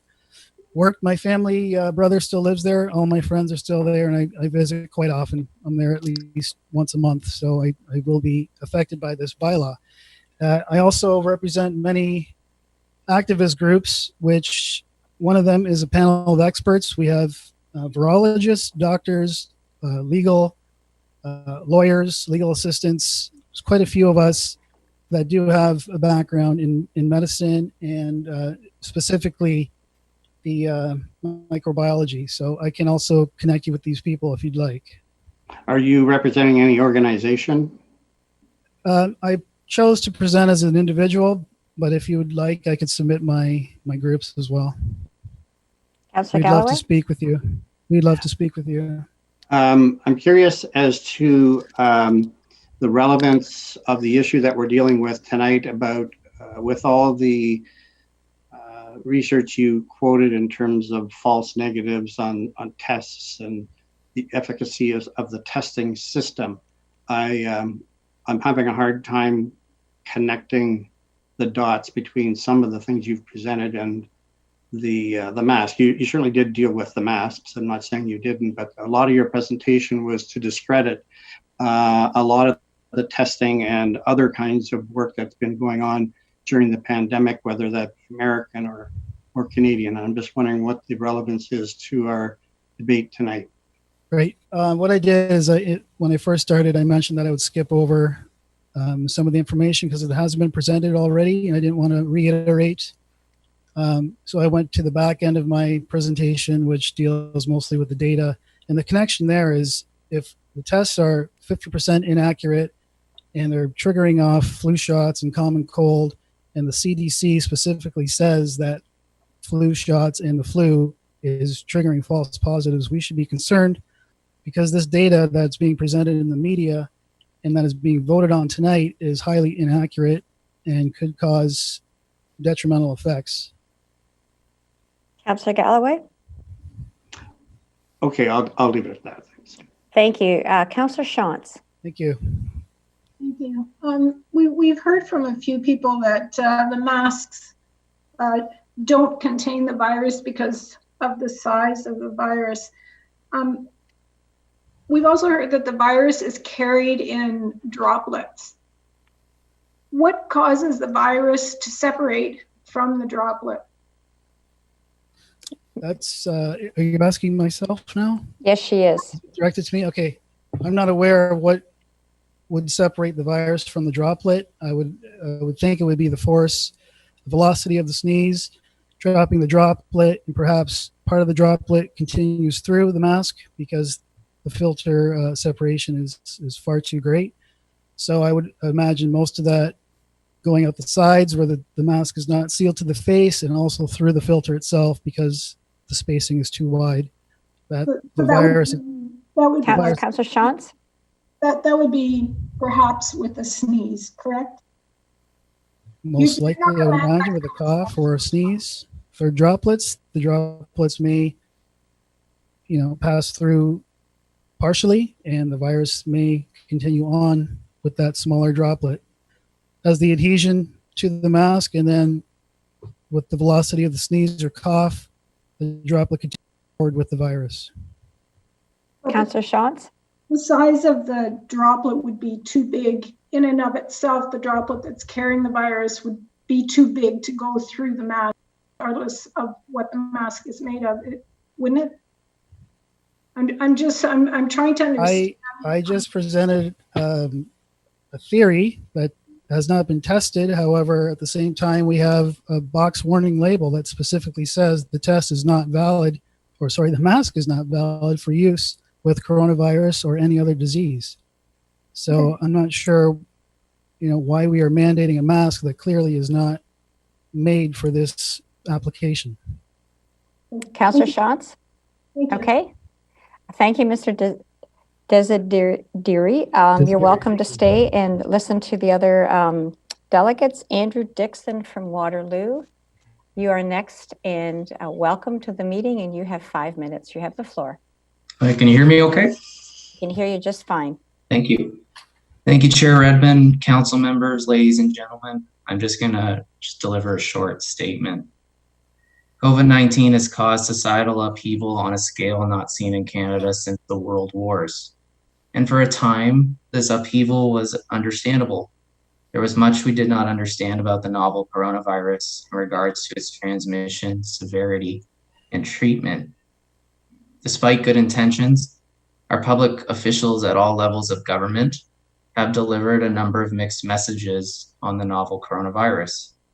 It wasn't long ago that we were told that it may not only be unhelpful, but potentially harmful to wear a mask, especially if it was worn incorrectly. We seem to understand the virus a bit better today in terms of how it affects different subsets of the population, but we still do not have a good understanding of the effect of non-medical face masks on the transmission of COVID. At present, we do not have a robust body of research for mandatory face masks.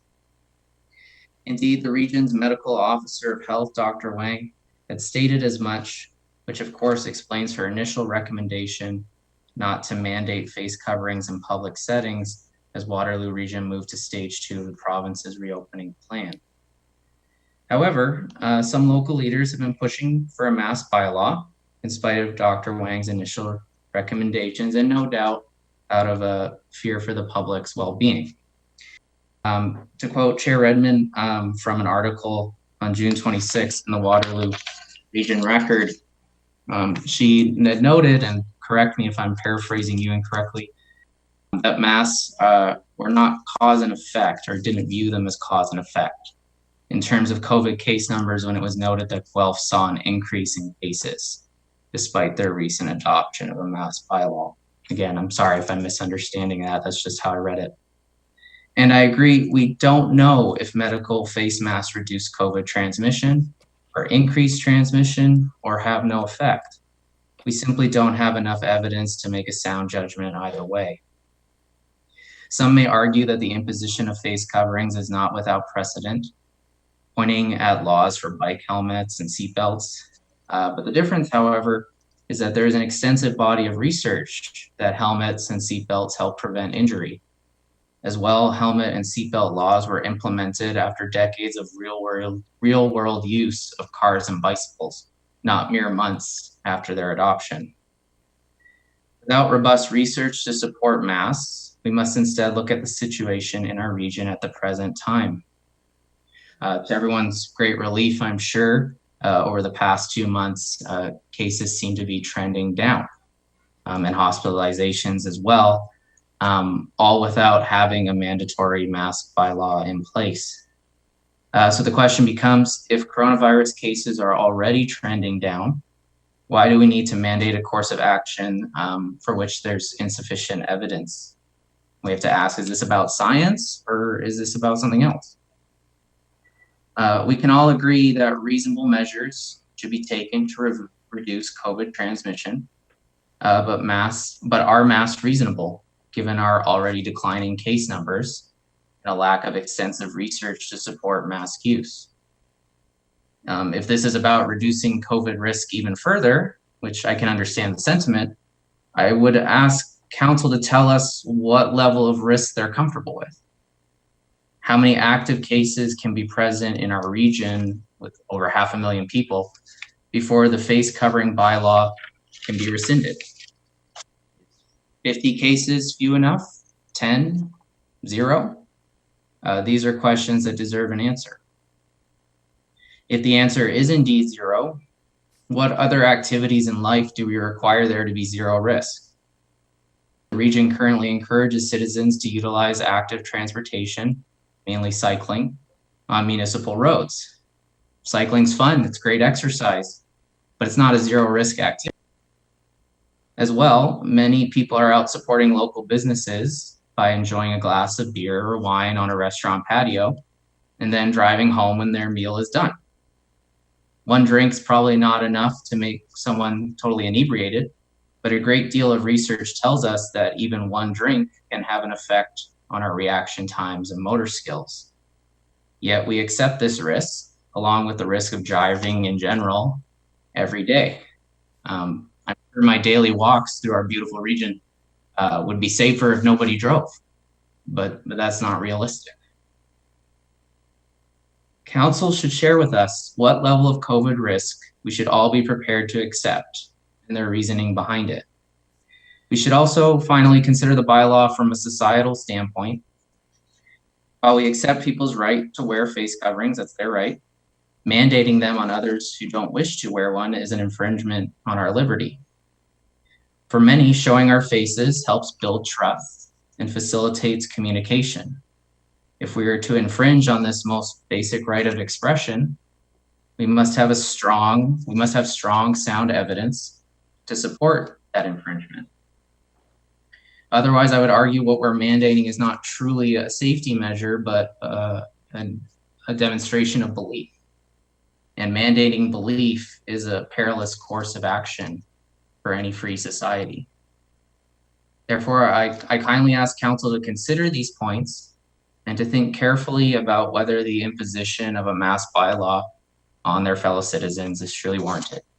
Thank you. Thank you, Andrew. Councillor McGarry, you have a question for the delegation. I do, and thank you very much for coming in to share your thoughts with us tonight. Interestingly, you talked about a couple of things that really hit home to me. One was the mandatory seatbelt law, and I can tell you when it was passed, it was January 1976, because a week after that law was passed for the good of public health, I was in a car accident in which I would have likely been killed without that seatbelt in place. And I put that seatbelt on in good faith that I would not need to use it, and I did. And the same thing is happening with the bike helmets, which have been mandated for certain age groups in order to reduce the risk of head injuries, because we know in a public health setting that those that are injured severely, give up a lot. Their families themselves, they don't have a strong future sometimes because of it. And that's really what it comes down to me when I'm examining a mandatory mask law. We are still only 6 to 7 months into this pandemic. There's still a lot about this virus that we don't know.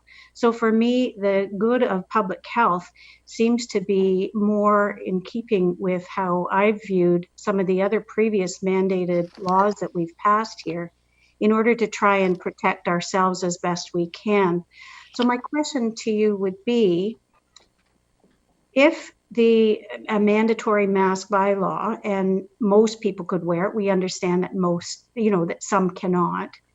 If that were proven after the fact, like we've been able to look back at statistics for bike helmets and seatbelt laws, would that not make it worth it for some inconvenience right now for those that can wear masks in the long run to protect public health? Andrew? Thank you for your question. Potentially, but I guess you could argue the counterpoint too.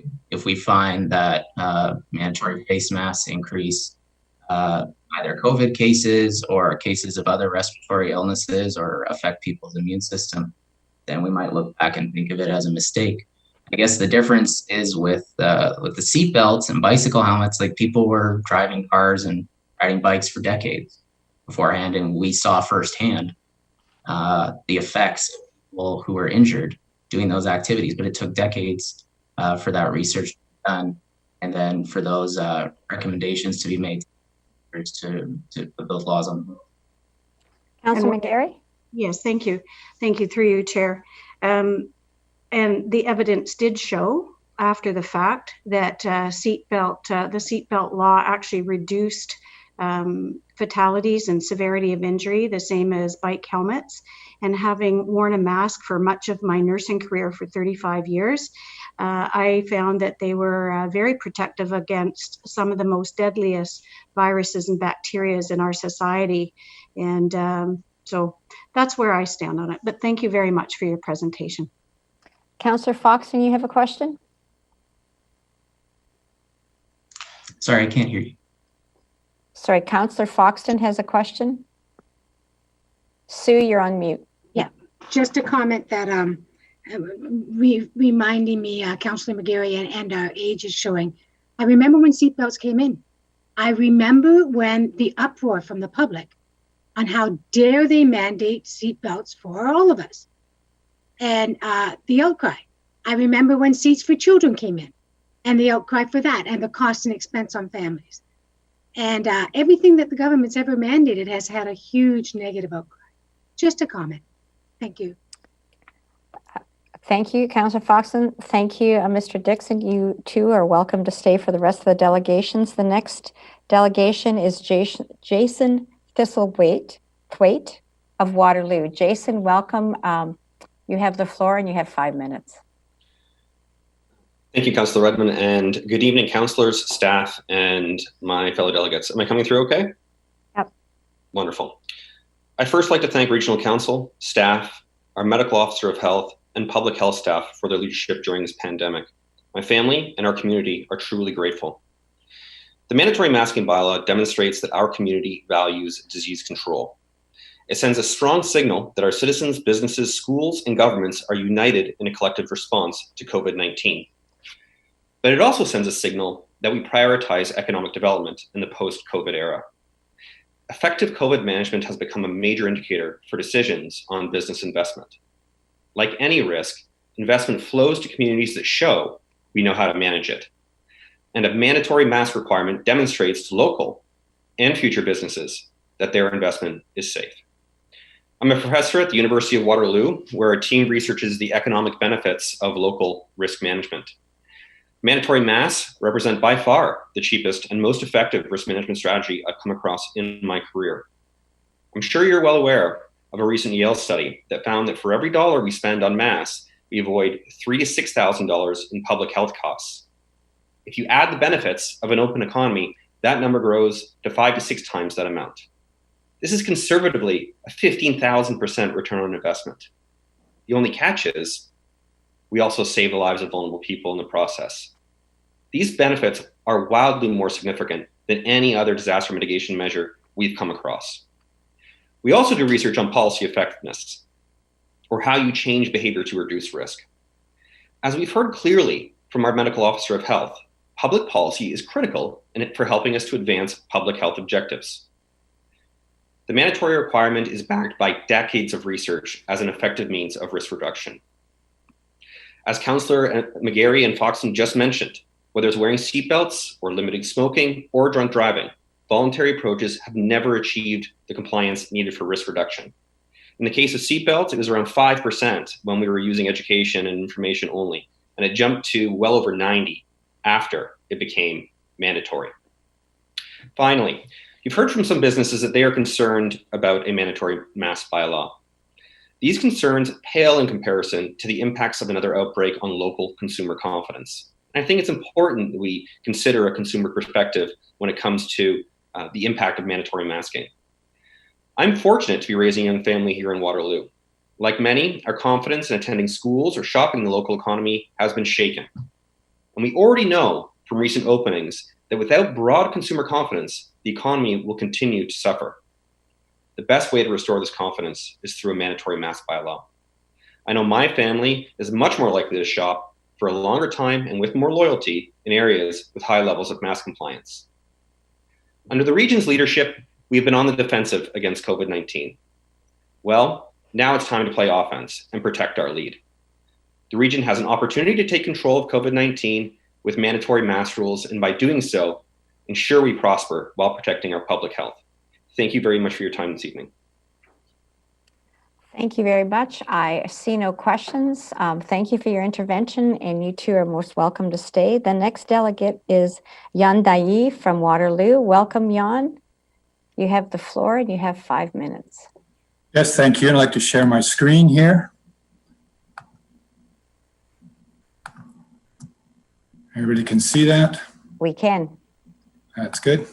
So thank you very much. It's a pleasure to be here. You as council have an envious task here.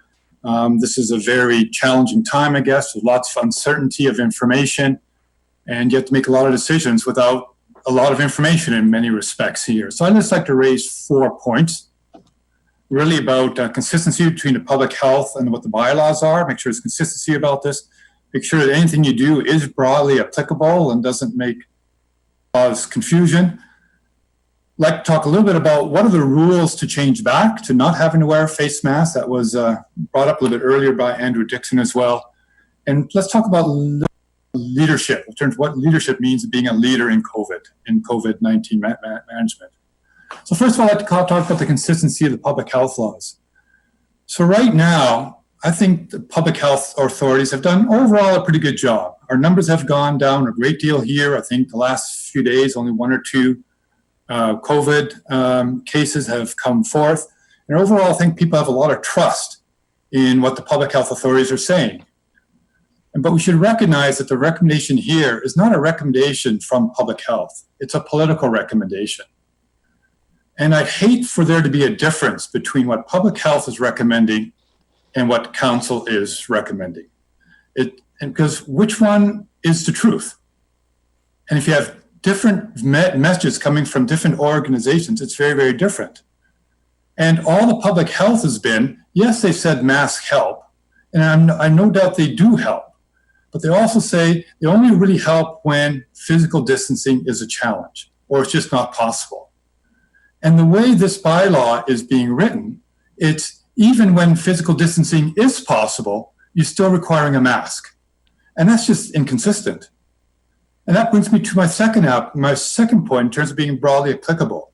If I go to a Home Depot in Linwood, there's only one person at the cash, and I'm the only person in the store. I pop in, pick up a bottle of glue, pay for it, and walk out. There's absolutely no physical distancing challenge.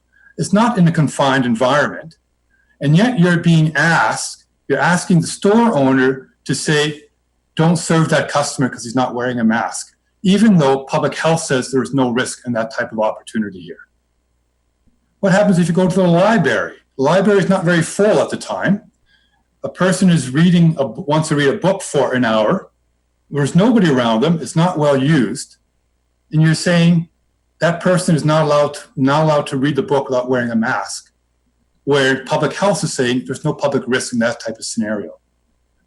Whereas you may be in a very crowded public square, Uptown Waterloo Square, where it is very, very busy, where perhaps there is no physical distancing, and yet a mask would be very applicable.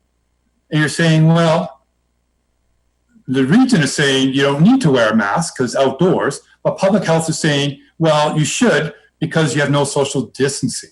So there's those conflicts. I think it's very important that's one of the challenges is what you have with this bylaw is you create 2 sets of rules, 2 sets of expectations. And so what's the scientific benefit? What's the scientific justification for that to happen? So that brings me to my third point. Unless you think that face masks are going to be with us forever, on what basis are you going to say face masks are no longer needed or no longer required? Is that going to be a recommendation from public health? And if you're going to depend on a recommendation from public health that we no longer need them, then where's the recommendation from public health that says we do need them? So there's a little bit of inconsistency there as well. And I don't think I hope we're not passing a motion here, if you do pass it, that's saying face masks are forever. In that respect, it's very different than driving than seatbelts or drunk driving or helmets. It's a very different type of decision that you're making here. We're dealing with a short term, hopefully a short term, or relatively short term, rather than a 10 or 12 year wearing a face mask, I would hope. So what's the science on the guidelines for the removal and conversely for the implementation of the face mask? And lastly, we've always talked about having leadership. Well, the face mask is only one small component of what a complete strategy ought to be for the region of Waterloo. So rather than asking staff or the health group to say, give me a bylaw to reduce mask application, why not ask them, what can we do to be the #1 community in Canada to manage our COVID? What do we need to beef up? Well, how can we be an example for the rest of Canada in terms of how you manage this disease, right? Through contact tracing or apps or increased testing or population samples, ramping up the education, I don't know what all those pieces are. But if you want to be a leadership in this, it's not jumping on the bandwagon to mandate masks. It's putting together that total strategy and saying, this is what we can do. We've got the smarts, we've got the intelligence, we've got a great community here to make it work. So what I'd like to put out to you, Council, I don't think we should jump on the bandwagon really quick in here. Let public health be the lead authority and give us the advice in terms of what they do. They are a very trusted and very capable organization. Recommendations are generally well respected. Let's reinforce as we need it. For public transit, I think public transit is a very good example where it makes fundamentally sense to take it that one extra step. And let's be bold and develop a comprehensive COVID strategy that we can all be proud of. Those are my comments. Thank you. Thank you very much, Jan. I see Councillor Jowett has a question. Go ahead, Councillor Jowett. Hi, Jan. I'm trying to find you now. Where are you? Can you wave a little bit? I'm right here. Can you see me? Yeah. Actually, I'm not on the video here. I'll start my video here. Hang on a second. Okay. Here. Sorry about that. I wasn't on the video. I'll give my presentation. So I meant to be. That's okay. So you spoke of a disconnect between our own public health and this policy. Can you tell me sort of where you came up with that? Well, I even read it right from the letter that Barry wrote to the staff saying the public health describes that face masks are helpful when social distancing is not possible. I mean, that's written everywhere. If I go back to my slides here, where am I here? I'll share my screen again. Here we go. Hang on a second. Let me scroll up just a couple slides here. These are the type of comments that you have. This is quoted directly from Barry's letter. Actually, there's a bit of a preamble there. So that's what you're saying, right? So yes, masks help when physical distancing is not possible. And so can I just kind of, so my take on some of that is when we can't physical distance, we're in like level 2 and moving to level 3 of going back into the community. And so, you know, I guess what I'm trying to find out is where that nuance separated for you, because timing seems to change a lot of things. And definitely one of the things that's of concern for council is there are going to be a lot more people in the space. So physically distancing, just as public health recommends, is going to be increasingly difficult. So I just want to make sure that there's no disconnect between our public health and our policy. We're just clear on our role and public health's role. They're explaining why they're recommending, and we're explaining how we're going to make the recommendation based on what we think is maybe coming towards us, I think. Yeah. So where the Okay, Jan, quickly, so don't debate if you want to answer Councillor Jowett's I will answer the question. I was asked the question, where's the disconnect? The disconnect is the way the bylaw is written. It's all indoor spaces and all stores. And I just gave the example of going to the Linwood hardware store there. There clearly is not clearly are going to be many instances within stores, within public environments, where physical distancing will just not be a problem, but yet you're mandating that masks still have to be worn. And that's where the disconnect is, right? So, Councillor Jowett, does that answer your question? Yeah, I appreciate it, Jan. I just think there's some, once you see the motion, I think it'll maybe explain some of those nuances. But I really appreciate the presentation. You went to a lot of work there. Thank you. thank you. Okay, Jan, we have another question. Councillor Vrbanovich. Yeah.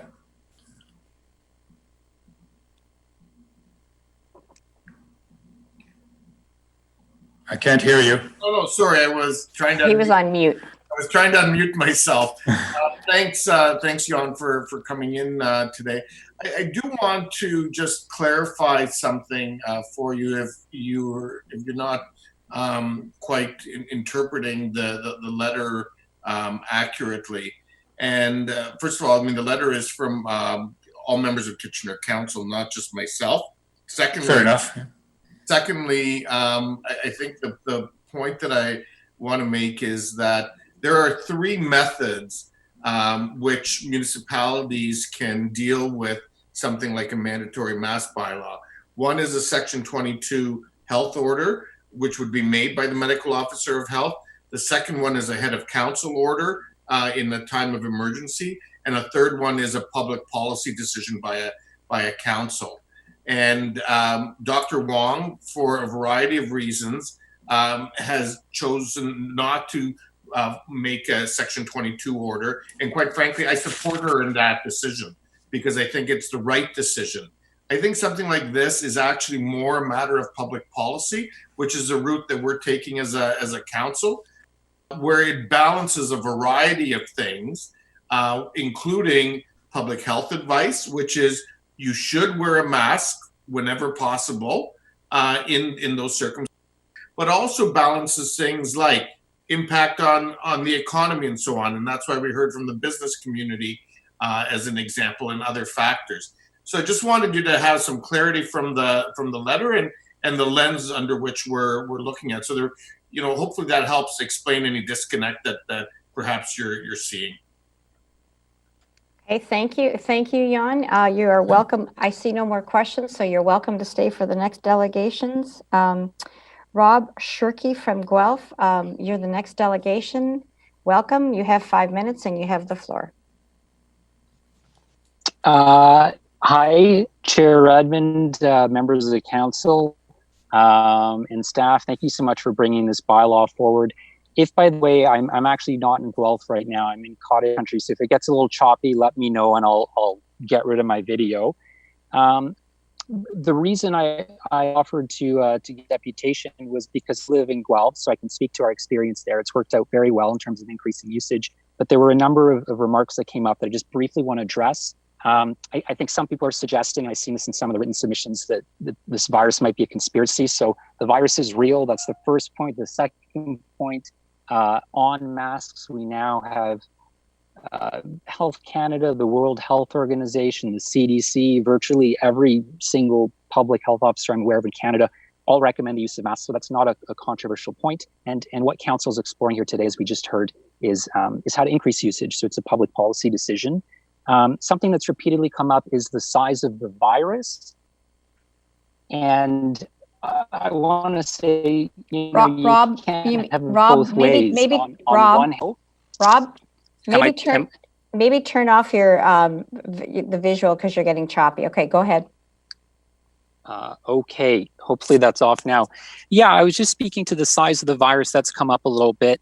As I believe a councillor pointed out, it's actually carried in carrier fluids, so droplets, mucus protein, etc. That's what the masks end up aiming to stop. And so it's not just the size of the particle to consider, but it's funny how, in one breath we hear that, and then in the next one, people will say, well, it stops the flow of oxygen and it, helps CO2 accumulate. I tell you, I mean, I'm not, my training is a lawyer, but you're dealing with what CO2, so one carbon atom and two oxygen atoms. It's a molecule orders of magnitude smarter than the size of the virus. So you can't have it both ways. You got to pick one. As for the false sense of security argument, interestingly, research in the Lancet has shown that there's actually no empirical data for that. Research, so this is actually studies that came out of Italy and Germany, show that when people wear a mask, they actually physical distance better. And the reason for that is that if I see someone without a mask, no one's wearing a mask, it seems quite normal. And we revert to our usual habits of, going close to people and chatting and so on. The mask, apart from acting as this, source control measure, it actually acts as a sort of a social device. And people say, yes, these aren't normal times. We're in a pandemic. Remember to physical distance. So instead of acting as sort of, providing a false sense of security, it can enhance other measures. And research from McMaster and polling from ECHOS in Canada actually shows that to be true. One quick point on civil liberties that I think might help people understand is just a smoking analogy. So the reason I don't light up a cigarette in the middle of a grocery store is because other lungs are present. I'm making a decision for someone else, so I'm infringing on their freedom. Similarly, if I enter into a grocery store and I'm not wearing a mask, well, we know with the extent of asymptomatic spread, I might actually be spreading potentially virus-laden droplets and aerosols to people, and that's not a choice that they're making. Moreover, unlike secondhand smoke, when you get exposed to this virus, there's also other people potentially down the road, so subsequent contacts that might get it. So I think if you accept that smoking in grocery stores and buses and public spaces is bad, I think you can extend that reasoning to this and come to the same conclusion. Lastly, why it's great, the numbers are down in the region, and that's thanks to a 3-month lockdown. So we want to protect those wins, especially as we're reopening, increasing potential for contact, increasing potential for transmission, and a mask is a simple tool for doing that. In Guelph, I can tell you before our order went into effect, so it was a health order under Section 22, but the same end result or similar to what you're exploring. Yeah, maybe 5 to 10% people in my store were wearing masks. Overnight, the very next day, 90 to 100% people are wearing masks. So it worked. Our chief medical health officer, Dr. Mercer, she was explicit that it would not be policed. This would not be enforced. And in spite of that, I think just by the very fact of making it quote unquote mandatory, it increases the value of the intervention in people's minds, especially considering maybe some messaging that we received earlier. Canadians, by and large, if we're told, this is the new rule, we'll comply with that. And I think it helps to create a new social norm. And I can say as a lawyer, the law can play an incredible role in helping to shape social norms. Recently, this is with all these sort of public health units and municipalities coming on board. I haven't crunched the numbers myself, but a friend texted me, we've now reached more than 50% of Ontarians live in a jurisdiction where this is the case. Recently, I think just a few hours ago, the mayor of Montreal made a similar announcement. So we're definitely heading in the right direction. I don't have a timer here, so I don't know how close I am. I'll just throw in one interesting study that I saw. I was watching PBS a week or two ago, and in that program, they had a graphic, and it said since reopening, states that have not mandated masks, their infections went up 84%. And I would suggest this program is now a week or two old. I think it's probably a lot higher than that. States that have mandated masks, actually infections are down 25%. So it's quite a difference that we're seeing. The doctor, he's the director of the Harvard Global Health Institute, Dr. Ashish Jha. He said, and I made a note here, I want to get his language right, in response to this report. He said, the evidence has shifted substantially over the last 2 months. There are now dozens of studies that are coming out. We feel very confident that masks are a really important part of getting the virus under control. And he concludes, I think it's pretty critical that we get into mandatory mask wearing whenever people are out and about. So the evidence is good. It's coming in every day. You can look to jurisdictions, like Hong Kong and Taiwan, incredibly dense, millions of people. They've effectively avoided lockdowns, but what are they doing? Well, they're all wearing masks. So the evidence is there, I think, on a precautionary basis, even if that's your hurdle, which is what was recommended in the SARS report. This is, maybe a decade and a half. We've met that hurdle. It's a small, simple measure to take. It can protect people. It's worked out well in Guelph. And I know there's some people that, we want what's best, but there's some conspiracy theories that are floating out there, and we can't let that hijack the health of the people in our communities. So I encourage you to go forward this, and I can tell you the sky hasn't fallen in Guelph, and we're all doing well for this new mask mandate. And I'm happy to answer questions too. Thanks, Rob. I do have a timer, and you're out of time, but those were interesting facts, so I'll let you go on a little more. Sorry about that. That's not a problem. It worked a lot better when you took your video off, so that was a good ploy. I don't see any questioners right now, so I want to thank you for your intervention. And we have been monitoring closely what's been happening in Guelph as well as everywhere else. And I think we almost had a question, but it disappeared. So I am now going to move on to Dr. Mark Cohen, Co-National Medical Director, CEO, Vision Group Canada, LASIK MD Waterloo and TLC Waterloo locations, and say, welcome, Dr. Cohen. I know you're here because you got identified earlier, and you have the floor for 5 minutes. Great, thank you. Hard to follow Rob's presentation because he covered off on most of the points that I wanted to address. But yes, I'm a physician. I'm an eye surgeon. So I'm wearing a couple of hats here and be happy to answer any questions. I missed the earlier part, and I don't know if there were other physicians who are at this evening's meeting. And the reason I'm addressing you folks in Waterloo is, of course, as mentioned, I'm one of the founders and managing partners for a couple of laser vision correction clinics, one at the School of Optometry at the University of Waterloo. It's interesting we're having this called debate as a society about masks. And, that discussion, that dialogue has changed over time from the early days back in March where there weren't strong recommendations for masks. And the knowledge about things has certainly moved greatly over time. Certainly we'll look now and, any sort of concerns of masks being in any way harmful, I think those are resolved. And I look back in March, my goal was to eventually have a society mandatory masking, and we're here now. Back in March, we actually ordered for all of our clinics mandatory masking for our patients and our staff and physicians, as eventually became practice in hospitals. And it's just so intuitive, makes sense. This is a respiratory disease. This is a disease, a virus, which is transmitted from really, lower respiratory tract or lung infection to other people's lungs. And that's really transmitted by breathing and by talking and by singing and by coughing. And the best way to prevent that transmission is by blocking that transmission. And masks are the best way to block that transmission. There were some comments about public health and their views. Public health's views has changed a lot on things over time as the knowledge has increased on this new virus. We actually know today, for good or bad, that hand washing probably is of minimal benefit for this disease. We have the data to show that it is transmitted by droplets, and a very strong belief and lots of evidence that's spread by aerosols.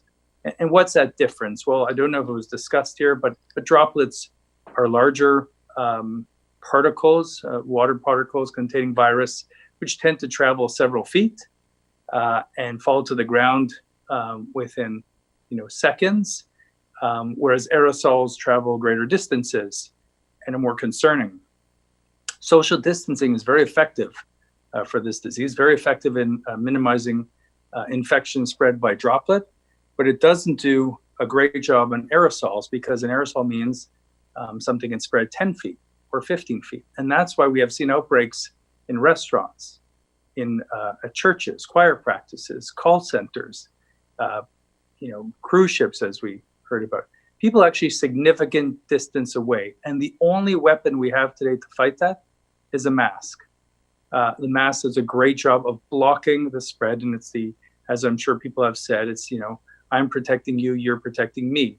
There's been some discussion about, what can masks do as far as preventing getting the virus? They're effective, not 100% effective, but this is especially effective about preventing outflow, attacking the source of the virus. I'd also just mention, some of the comments, and I understand there's a former registered nurse who's part of council. Certainly as a physician, I've been wearing masks for 25 years, and there's no danger to masks whatsoever. We have hundreds of billions of hours of healthcare professionals across the world each year wearing masks.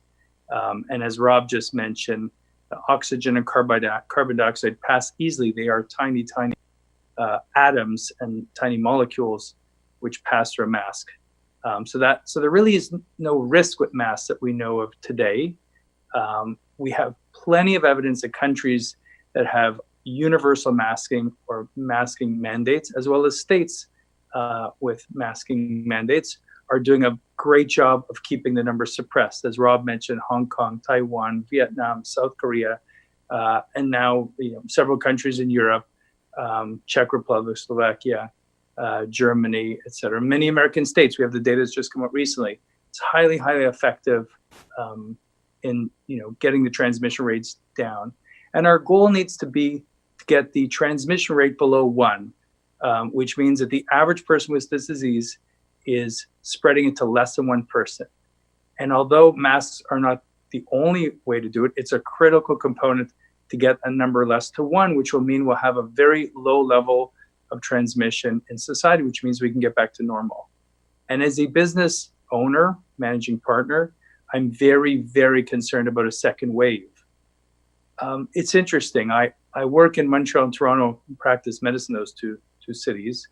Montreal today, as Rob mentioned, passed a law, or it's going to be in effect in the end of July, for mandated masks. And I saw the comments, and I've been trying to get that city council to move forward, and I'm happy that they did. But the general reaction was, this is great, but it should have been done sooner.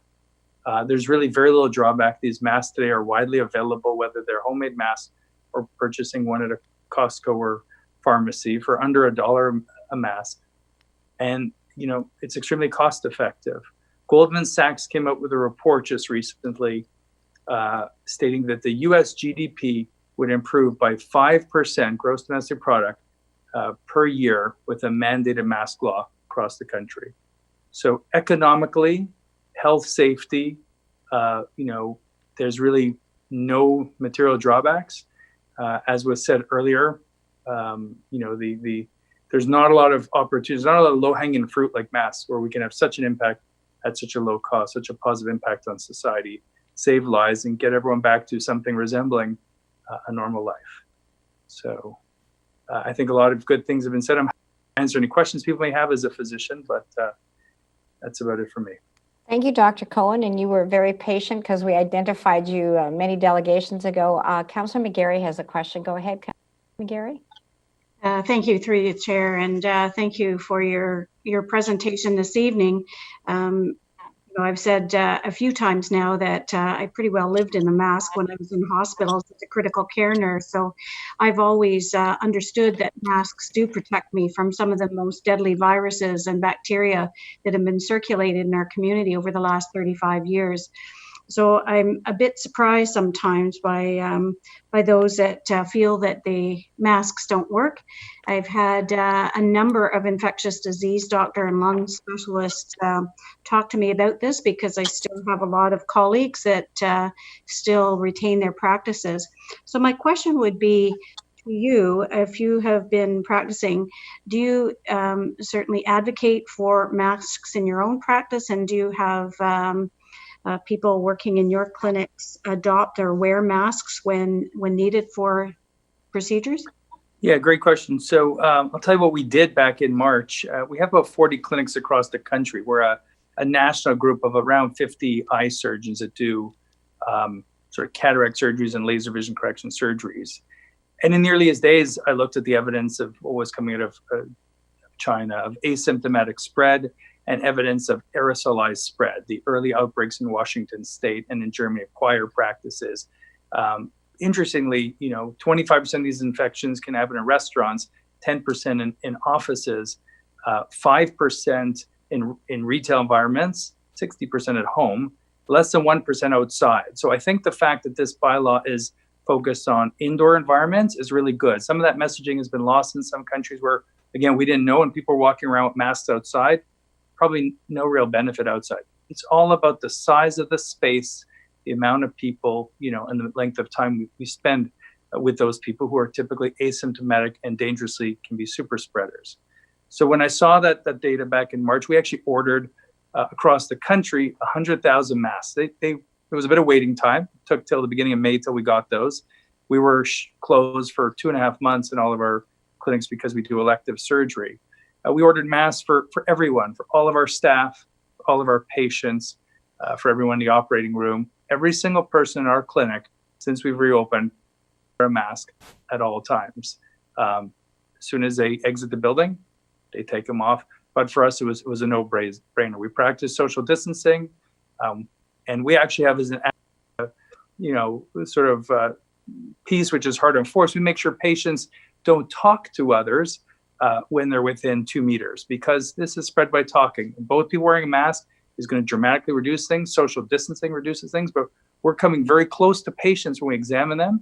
And you may have heard one of the first doctors who talked about the virus in China, who unfortunately passed away. He was an ophthalmologist like myself. The first guy was the one who broke the story, and the Chinese government reprimanded him in early January. He was examining a patient who had glaucoma at the slit lamp without a mask, came down with it, and about 3 weeks later passed away. He was in his 30s. So it hit home when I saw that, and it's actually very disturbing and unnerving. And we said this is the only way to practice is with masking. We've also put plastic barriers, but masking is such an easy one compared to a lockdown, which is so expensive and so inhuman, if you want, of forcing people to be at home all the time. Once you get used to masks, as you know, having been a nurse, it's really no big deal. I don't think twice about it when I'm wearing a mask. It's just something, it becomes like putting on a t-shirt. I'd love to walk into stores on a hot day without a t-shirt, but I don't say it's my freedom to walk in topless. I say, I understand the store has a policy, and I'll put my shirt on or my shoes on.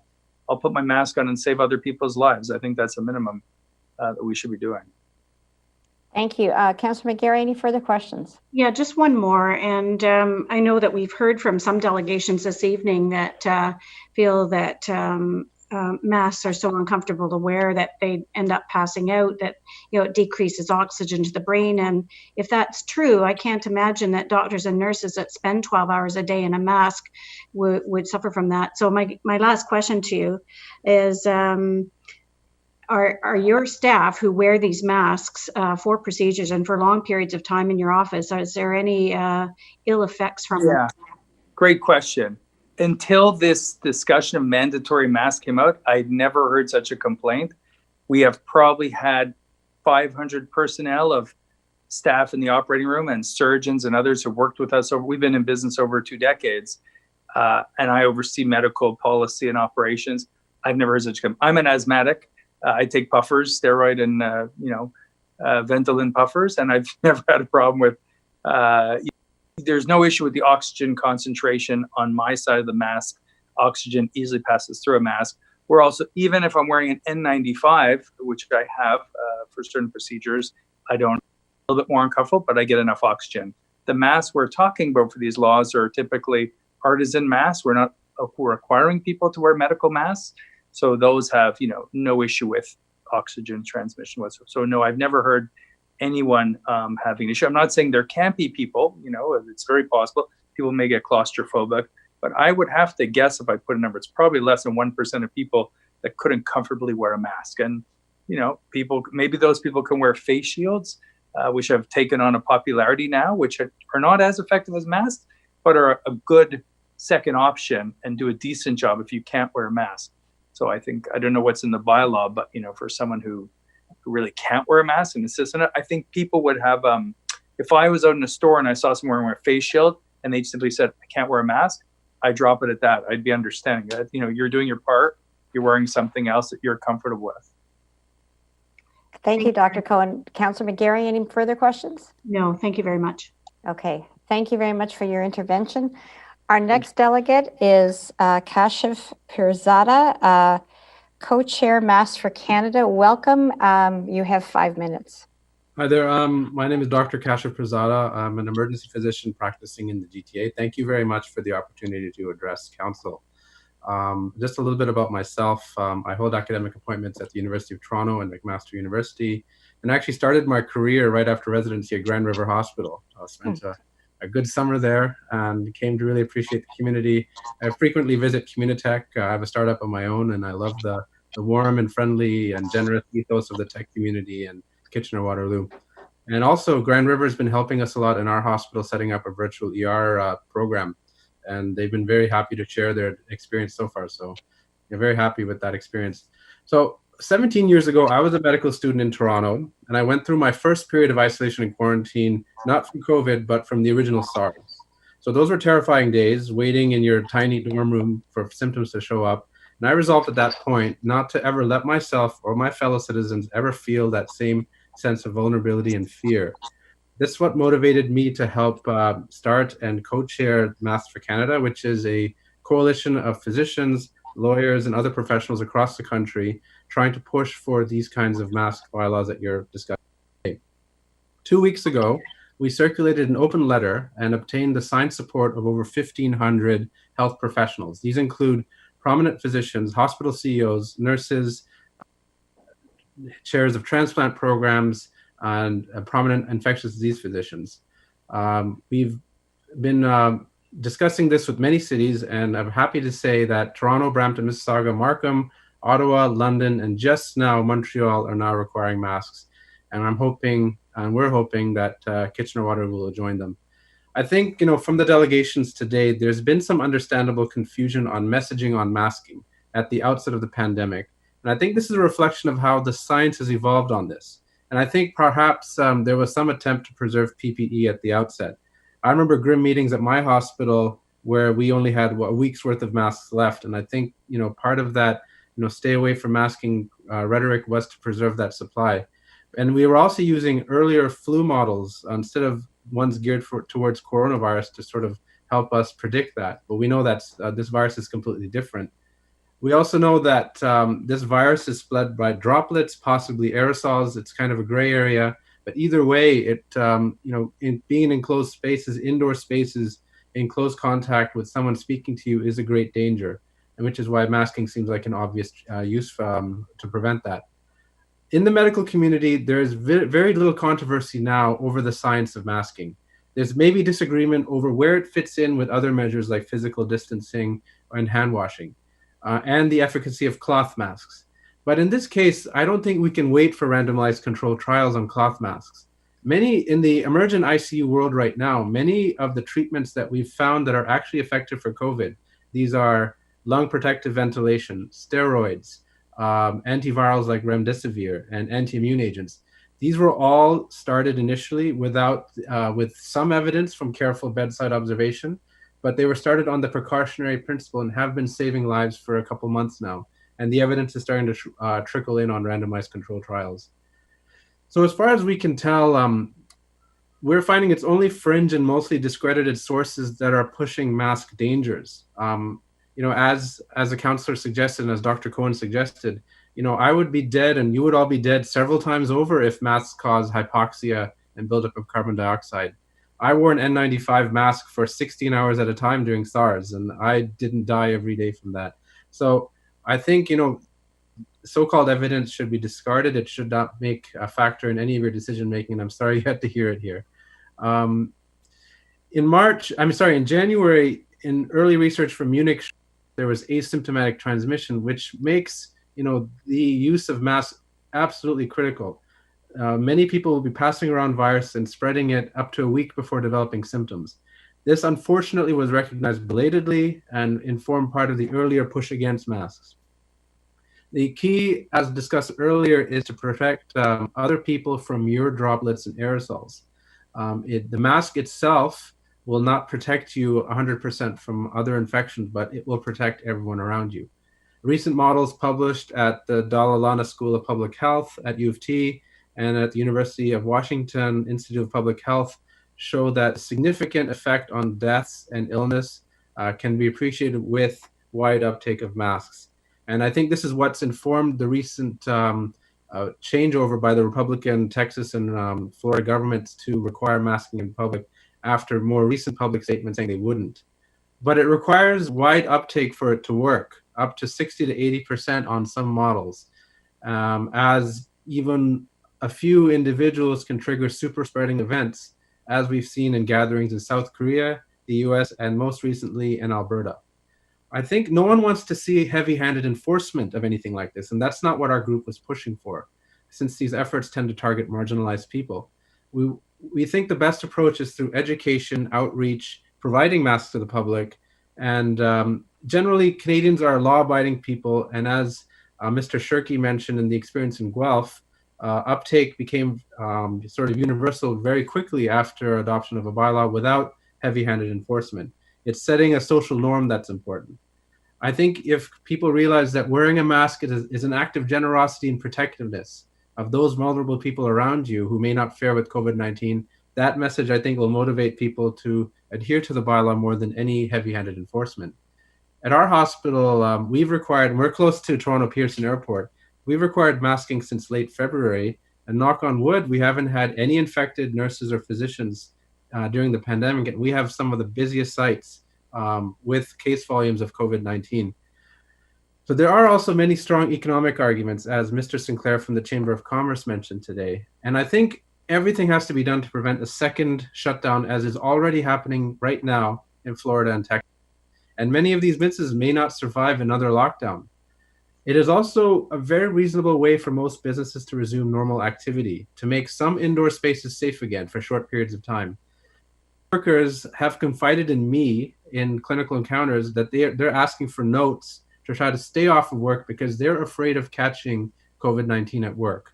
Think of the Tim's worker or the Walmart greeter who has to see thousands of people every day. These folks have little pull in their organizations. They can't come to present delegations at meetings like this, and they rely on you and advocates to speak for them in these cases. Thank you very much for bringing forth this bylaw and for your time and for allowing me to speak today. Thank you, Dr. Pirzada. I do have a counselor that wants to question, but I just want to clarify something. Should Regional Council accept this bylaw and pass one today, it would be Kitchener, Waterloo, Cambridge, and our 4 townships. So it's not KW. The region is 7 area municipalities. Councillor McGarry, do you have a question, or were you going to point that out as well? No, I will point out that I am from Cambridge, and Cambridge alphabetically is first in that. So just teasing. I joined you in the SARS trenches in 2003 as a frontline emerge triage nurse in 2 different hospitals before site containment. And I know that we triaged and treated and intubated several of those what turned out to be SARS carriers. And I was actually in the hospital at Etobicoke General at the time, where the last SARS victim fell, and it was a nurse. So this really hits home to me, and it is refreshing to hear some of the factual information that you brought from masks, because I, like you, would have been dead many times over from the same period of time in N95 masks. So my question to you right now would be, while you've had no or very few healthcare professionals fall ill to COVID, would you say that part of their protection has been masks? Oh, definitely. I think there's a lot less fear approaching patients now in the hospital. I think a key thing to not forget is that a lot of regular care was suspended during the emergency period from March. And I think when we required masking, a lot of that stress level fell, and a lot of people felt more comfortable from the healthcare side to examine and see patients.